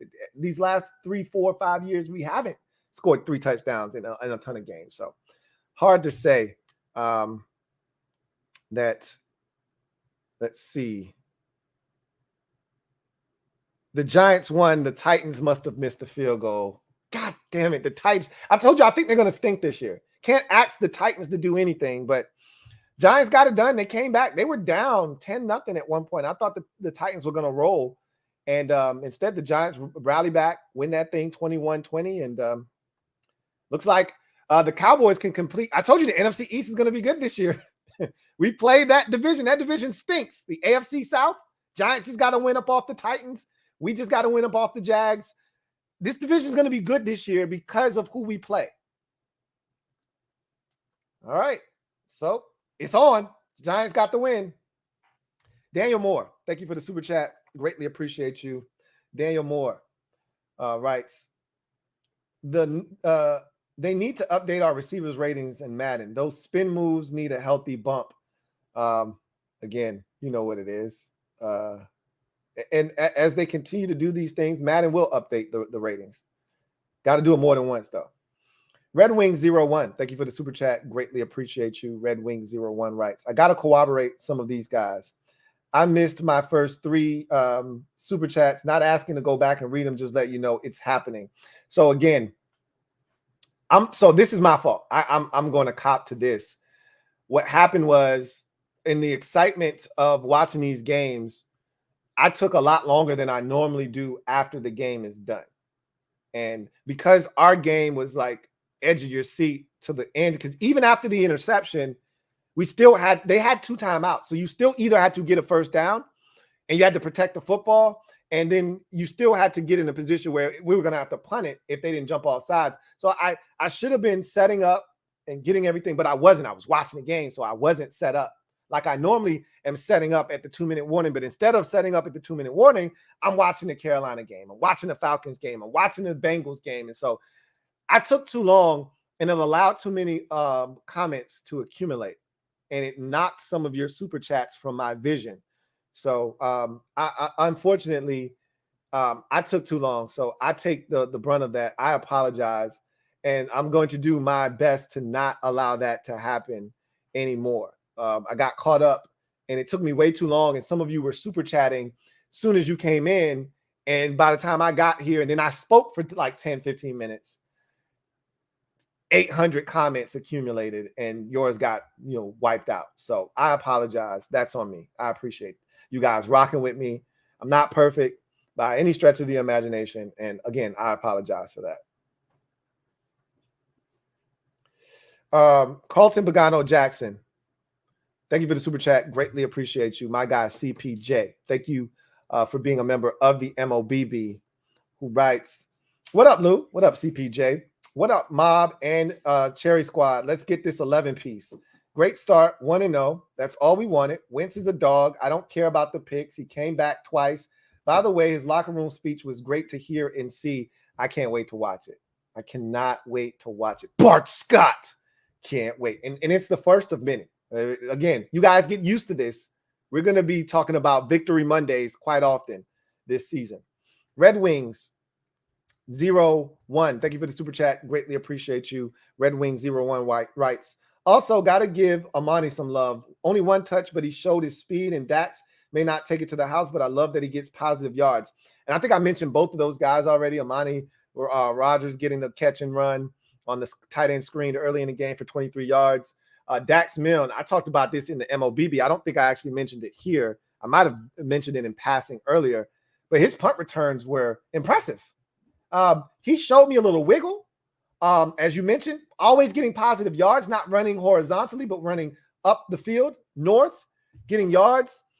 Show me a little bit of moves as well. I was like, okay, Dax, I see you. So I'm encouraged by what I saw today. Fair caught one at the 10 instead of being a dum-dum and letting it bounce. And the Jag defender was already standing at the 2, waiting for that puppy to fall at the 4 and catch it. He fair caught it at the 10. Smart. I love it. I thought Dax Milne was awesome. Red Wings 01, thank you for the super chat. Greatly appreciate you, my guy. Red Wings 01 writes, meant to say you, not I. Stupid autocorrect. I knew what you meant. I knew what you meant. No worries. None at all. Derek B, thank you for the super chat. Greatly appreciate you. My guy Derek B writes, run was inconsistent mid-game. Plus 13, -1, plus 11, 1, -10, 4, and 2. And those situations put us behind the sticks at times. And again, it's all about the consistency of it. That's where I think you lose some of that with Brian Robinson being out. Some of that is play calling too. I didn't like they had a pitch to Gibby on the short side of the field and they end up going for a -2. I don't like that. Like, there's no space out there, but that's me. They like to play the numbers game. They think they have an advantage, so they'll run to the short side of the field. I'm not a fan of that. T. Roy, thank you for the super chat. Greatly appreciate you. T. Roy writes, Derek Forrest looked good out there today. Still needs some work, but encouraging. Jahan, nice debut. Carson is up for reevaluating. Good. If you were one of those that didn't believe in him, don't believe me, just watch. Again, this is one game, and he's going to have to continuously show you that he's capable of this for you to buy in. If you were on the fence or you didn't believe in Carson, you hated the trade, you think it sucked, and we're going to suck because of it, then you're going to need to see more of these. You're not going to be sold after just one game. But if you were on the fence and you were leaning towards Carson, then this is going to go, a long way and a huge step towards you saying, you know what, maybe they did the right thing. But this is just one game. I need to see it consistently.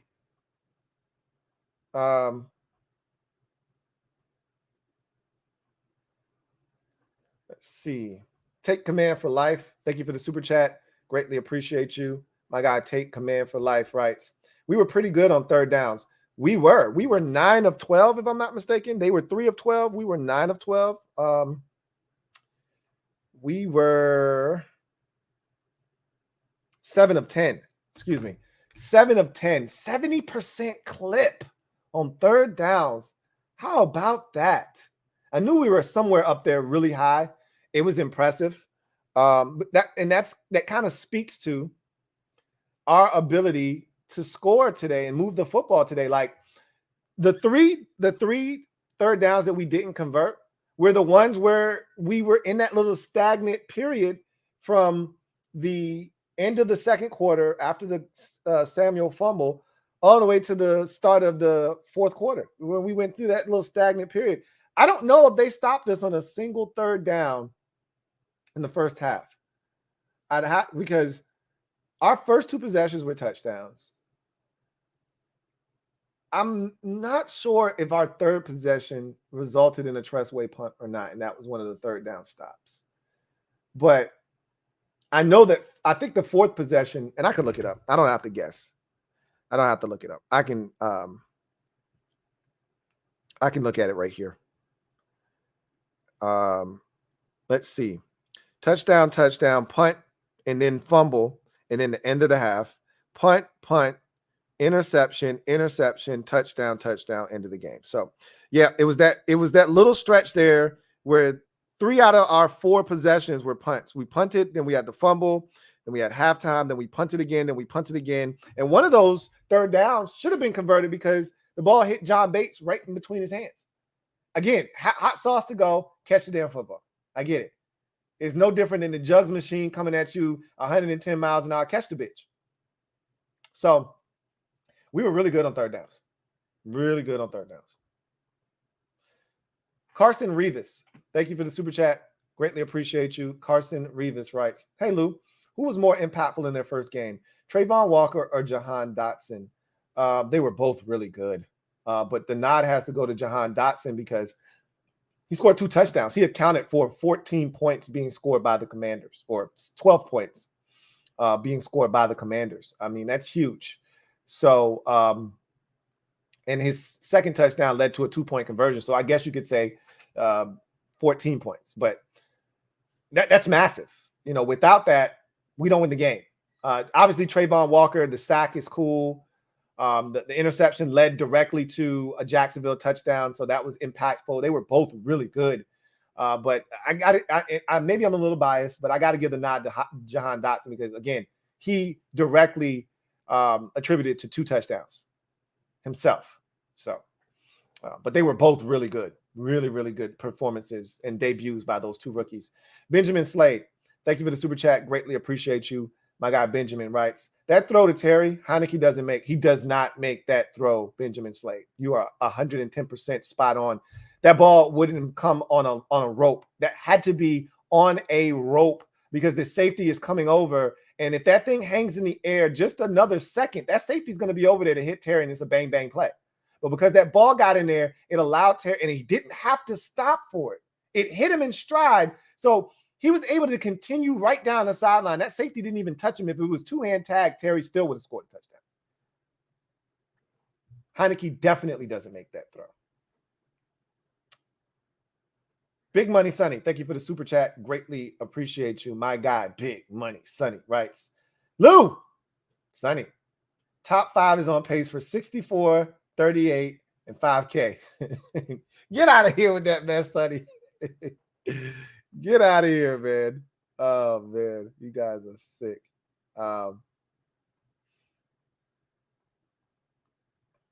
Michael White, thank you for the super chat. Greatly appreciate you. My guy, Michael White, writes, Big Money Sonny, 36 and 10. Allows him to run it back again. You know what it is. And I see you and Sonny are having a conversation. He called you out earlier on Wentz, top 5 dead or alive. And you're shooting back. So, look, at the end of the day, I just want Wentz to continue to play ball, give us a chance, and we'll let the chips fall where they may. Robert Gamble Jr., thank you for the super chat. Greatly appreciate you. My guy, Robert Gamble Jr. writes, Louie knows something even more special about it being week 1. I think that does, because, again, it's nothing like getting off to a 1-0 start. I told you the one of the things that sucks is being a fan of a team that hasn't been successful is starting off 0-1 and then feeling the pressure of needing to win week 2. That sucks, man. Because now your back is against the wall. You don't want no one wants to start 0-2, you know, because you're now on pace for your season to be over before the calendar turns to, you know, October, if you're off to an 0-2 start. And so nobody wants to do that. We faced that last year, remember? You lose week 1 to the Chargers, and now you're like, hey, we got to win. Quick turnaround, Giants on a Thursday night. We got to win this game. And if not for Dexter Lawrence offsides, we do lose that game. And we're 0-2. But we did win that game. And it salvaged our season because we knew we weren't going to beat the Bills the following week. And so you just don't want to put yourself in that position. Now, no matter what happens against the Lions next week, we're fine, you know, but you want to beat the Lions next week. You know what I'm saying? So it does carry a little bit more weight, being that it was week 1 for sure. Grande Groove, thank you for the super chat. Greatly appreciate you. Grande Groove writes, the stadium was full of burgundy and gold. That's what I'm hearing. I'm hearing that consistently from everyone that was in attendance. From what I saw on TV, it was full of burgundy and gold. Again, the lower bowl was full with Washington Commanders fans. Again, the upper bowl didn't seem as packed, but all I can ask for is that the fans that do attend are fans of the team. And like I said, all I can do is my part. I can officially complain and bitch about the distribution of tickets and the amount of fans and stands and this, that. I can bitch about it now because I've done my part. Even though I'm not physically in attendance, I'm making sure that seats are in, butts are in seats. And so I can just, voice my opinion now. Feels good to know that the fans were out in masses. Again, I'd like to see the matter of fact, usually ESPN has the attendance number at the bottom of the app. I'm going to go and see if I can track that down. Attendance was 58,000. I don't know if that's a real number or not. The capacity is obviously 67. If this is legit, if there was 58,000 tickets may have been purchased. But if there were 47,000 people there, let's say 9,000 people didn't show up, but there was 49,000. Still a lot of people for a Washington Commanders game when we're playing the Jaguars. Like that number, that's reserved for when we're playing someone in the NFC East or someone like Pittsburgh or Green Bay that travels. That's Jacksonville. If we got 58,000, that's 86% capacity. I'm blown away. We'll see. I'd also like to know what the numbers were for the viewers watching at home on television, what the local TV numbers are. Swagger Dagger, thank you for the super chat. Greatly appreciate you. Swagger Dagger writes, just read this is the first time Carson Wentz has thrown 4 touchdowns since 2017. People sleep on our weapons, Lou. I've said this before. I'll say it again. He's never played with a assembly of talent like what he has this year. Okay. There's never been an assemblance of talent like he has this year. He had some good talent in 2017. That team offensively wasn't even as good from a skill position standpoint as the one we're putting on the field this year. Okay. Their best receiver that year may have been Nelson Aguilar. It probably was more likely than not Alshon Jeffrey. I'll take Terry McLaurin over Alshon Jeffrey. I'll take Jahan Dotson over Nelson Aguilar and any other receiver they had on that team in 17. One of their best backs, or at least in the Super Bowl, was one of their receiving backs. Wendell Smallwood was one of the unsung heroes of the Super Bowl. He's not even on J.D. McKissick's radar, let alone Antonio Gibson. So they had a bunch of backs that year, a bunch of receivers, but this is the best compilation of talent that Wentz has played with, and I think you're going to see that. Grande Groove, thank you for the super chat. Greatly appreciate you. Double up. Thank you for doubling up. Grande Groove, who writes, big third down plays seem like our weapons are good. They came through. Curtis Samuel came through. Logan Thomas with a massive third down conversion. It seemed like the boys stepped up when they had to step up, man. It seemed like they stepped up when they had to. Man, the Titans are trash. I told you the Titans are going to stink this year. I told you guys this already. I told you the Patriots are going to stink this year. They lost today, convincingly, I may add. I told you that the Titans are going to stink this year, and I told you the Packers weren't going to be the same. I said it's still Aaron Rodgers. They got their ass whooped now. It's one game. Don't overreact to one game. But I feel really confident about the Titans. They don't have Aaron Rodgers. And the Patriots, their play calling is atrocious. Okay? This is their first year without Josh McDaniels, and they're gonna pay for it. We're gonna beat the Titans in week 5. I'm just telling you, if we can stop Derrick Henry, we're gonna beat the Titans in week 5. The trading AJ Brown was the worst thing they could have done. They're gonna pay for that. Miss Perry, thank you for the super chat. Greatly appreciate you. Double up. Thank you for doubling up, Miss Perry. She says she's got more screenshots. Awesome. She says she was able to catch some that got away. She's got a lot of them. Okay. Let's go through them. Bear it down. And my guy, BD. Thank you for the super chat. Greatly appreciate you. My guy, Bear It Down and writes, Lou, why do I have 6 heart attacks during one game? I can't do this all season. You better buckle up, buddy. I told you it was going to be a long, bumpy ride, but it's going to be fun. It's going to be a bumpy ride. You know what this team does, okay? As the season progresses, maybe, just maybe, the offense becomes a well-oiled machine, and we don't have to deal with as many of these. But right now, you're going to have to deal with these. And it may be a consistent thing throughout because Carson Wentz is the quarterback and he's going to make some mistakes, this, that, and the third, miss some throws. And so this may be a thing. But somebody else said 6 heart attacks, 4 heart drops. I think he said. You were rating that same category with him. I told you you weren't the only one. The person that super chatted that earlier. So you weren't the only one. I'm pretty sure you're speaking for a lot of people. Another one here from Carlton Bogano Jackson. Double up. Thank you for doubling up. CPJ, greatly appreciate you. Who writes, all we needed was the dub. That's all that matters. I told you 3 weeks from now, no one's going to look at that brick in the left-hand column and pick it up and say, oh, man, Travis Etienne dropped a touchdown on a 4th down and their field goal kicker missed. No, they're just going to see 28-22 Washington wins. That's it. and put the break back down in the left-hand column. Okay? That's all we needed. Got one here from Red Wing 01. And you talked about me missing like 3 of yours, and I apologize again. Red Wing 01, thank you for the super chat. Greatly appreciate you.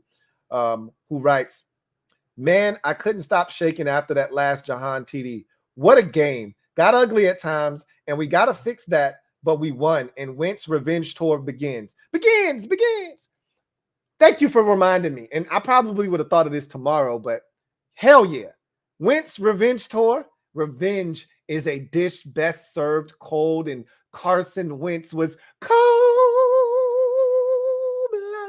ice cold. I love it.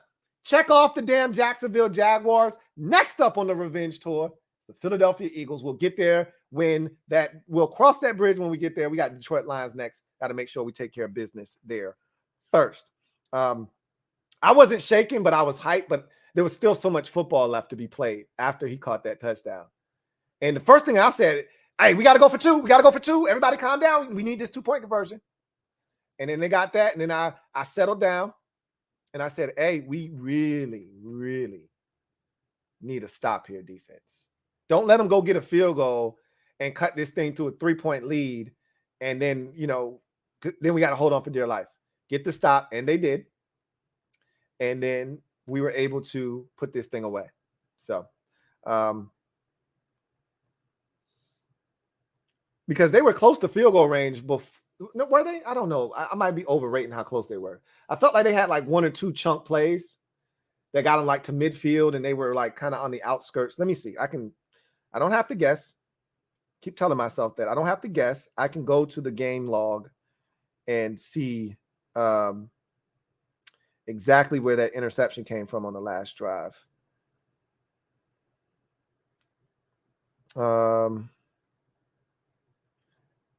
It was, let's see.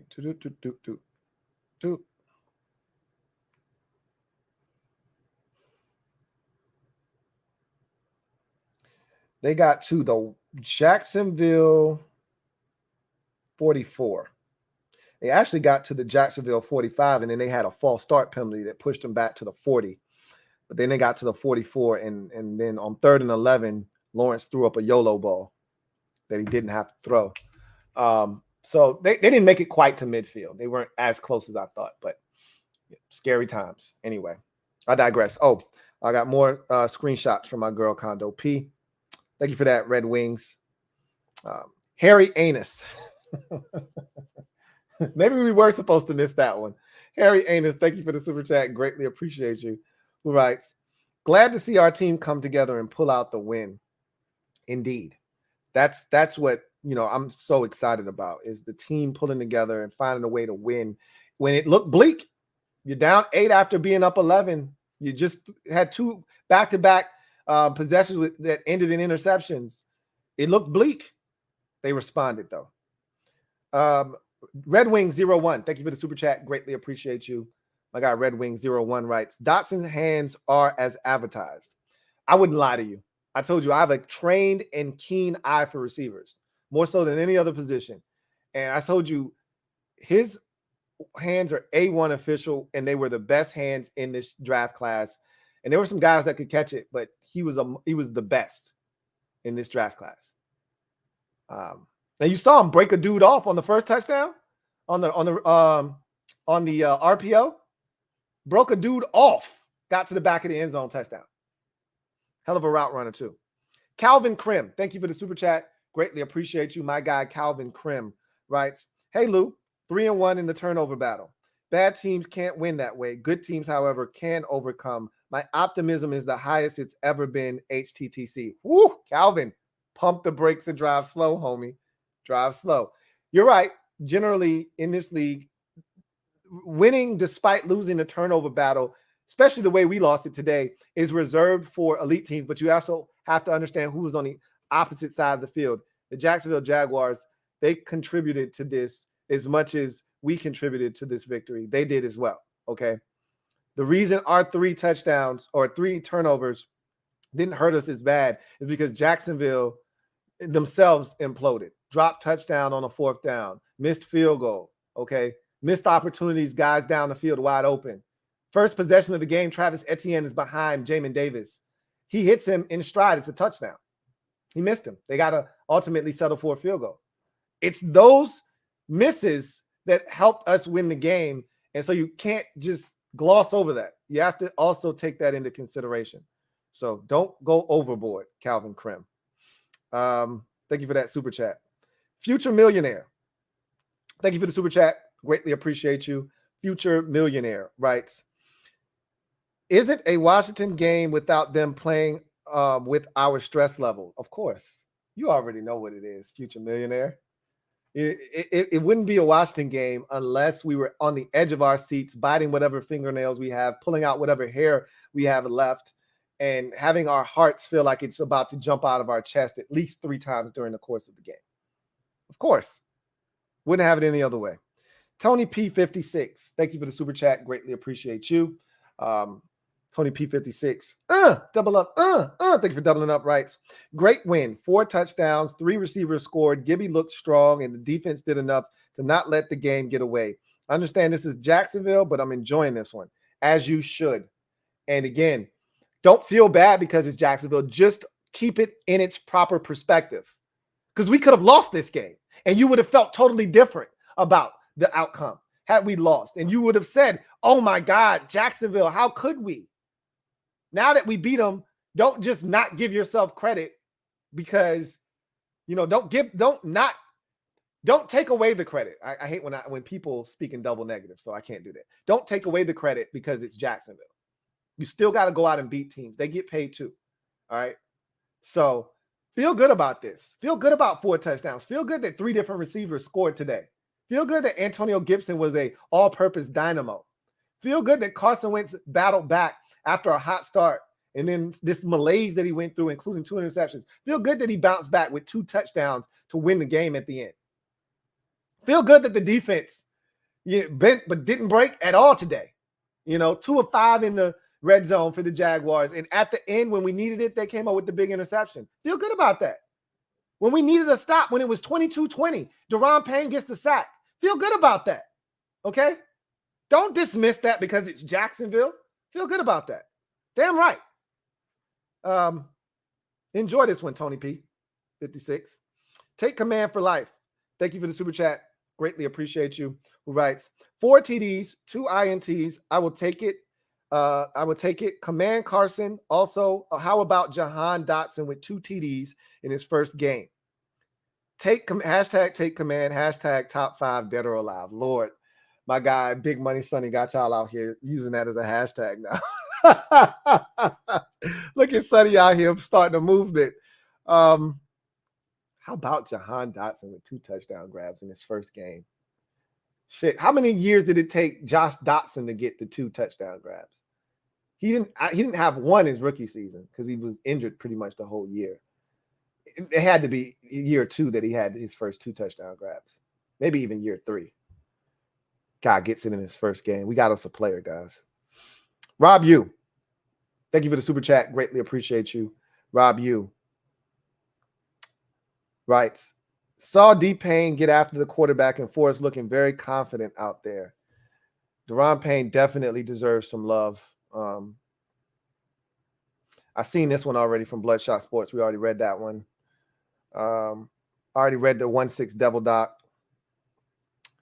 And yeah, Rob, you reread that one already. So thank you for that, Condo P. Sorry to all of those who we missed earlier. Hopefully we got to most of the ones that we missed before. And again, I apologize. I'm going to do my best to not have that happen again. But thank you again, Condo P, which is why you're the real MVP. Grande Groove, thank you for the super chat. Greatly appreciate you. Grande Groove writes, Samuels looks shifty. Let me just tell you guys this. His name doesn't have an S on it. It's just Samuel. Okay? It's a lot of Samuels going on around here. He's not Chris Samuels with an S. It's Curtis Samuel, which makes it a first name, not a last name. He does look shifty, doesn't he? Damn, he looked good in today's game, especially early on, man. He was slicing and dicing. Chase is missed on the right. Yeah, he is. And eventually we'll get him back, you know. They just got to hold down the fort until the reinforcements come.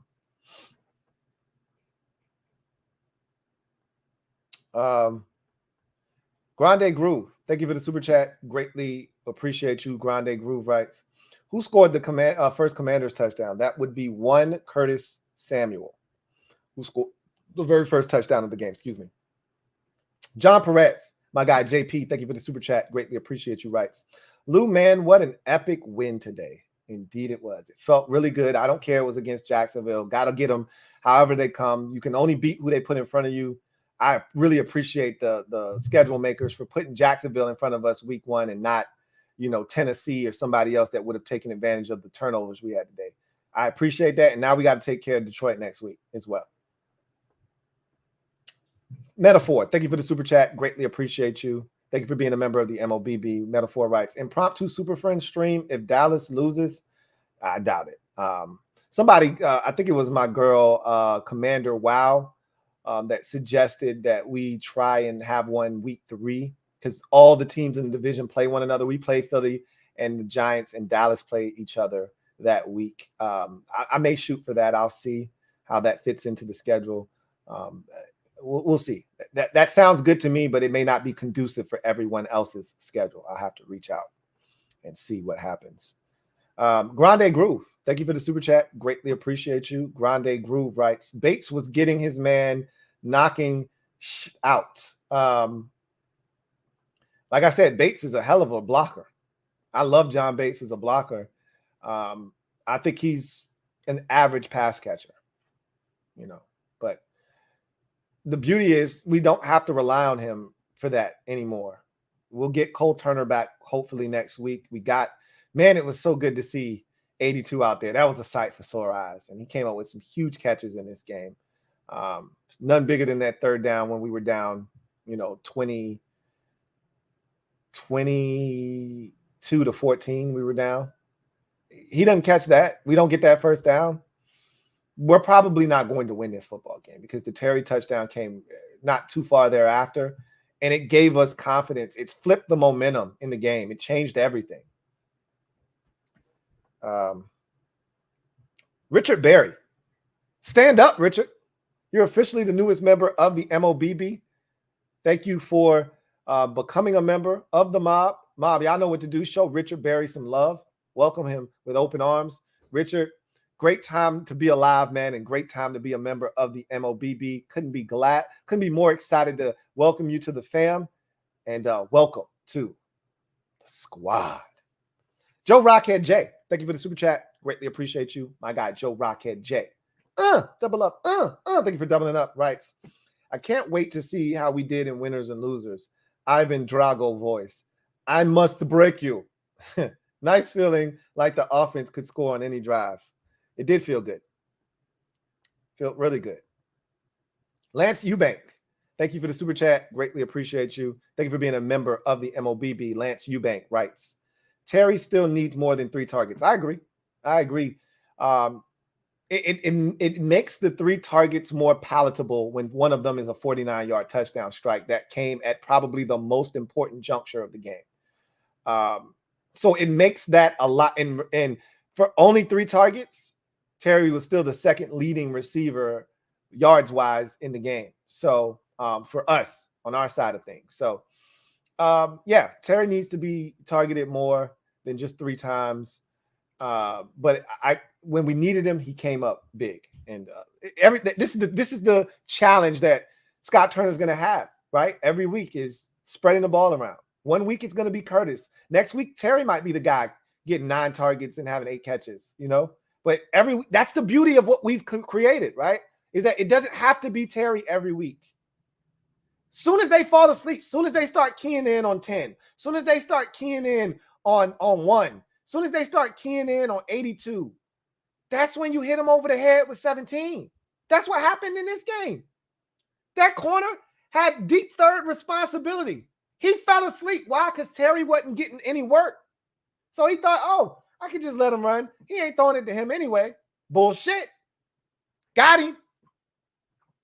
That's the beauty of it. But to your point, Terry is a playmaker, a guy that needs to touch it more than 3 times or have more than 3 targets. I get it.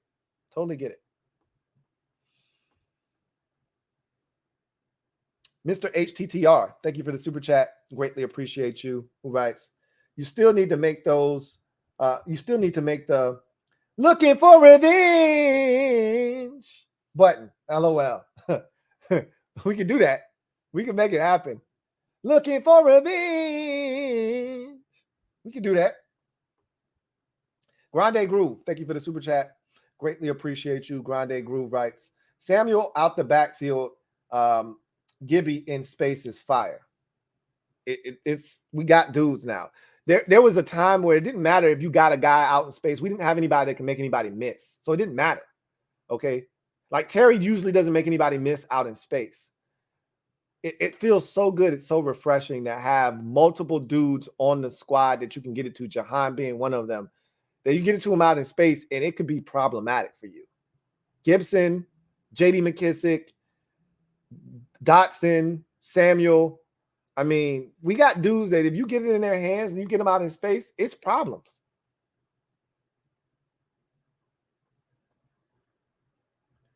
Mark Mullinex, thank you for the super chat. Greatly appreciate you. Mark Mullinex writes, hey, Lou, been a minute. It has.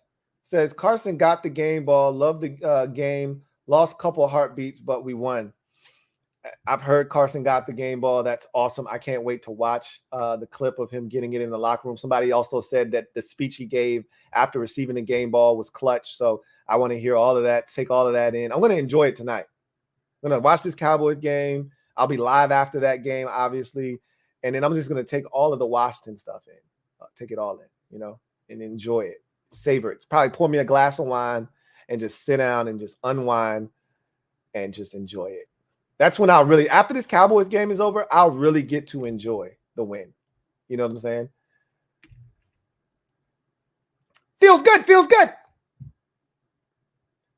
Kevin the PRF, thank you for the super chat. Greatly appreciate you. Kevin the PRF writes, this game defensively reminded me a lot of the 20 Bengals game. A lot of between then and now. And he said, and a lot between then and now. Teams start 3-step drops, and it's our kryptonite. I thought this game reminded me, I forgot the game that I was thinking of when we were in the midst of this game. And it reminded me of a game. No, I was thinking of a different game I was watching. I was thinking of a different game. 3-step drops have been a problem. But you know what's the remedy for that? Getting your damn hands up. And if Deron Payne and others on that defensive line can get their hands up now, that'll stop a lot of that too, So we'll see.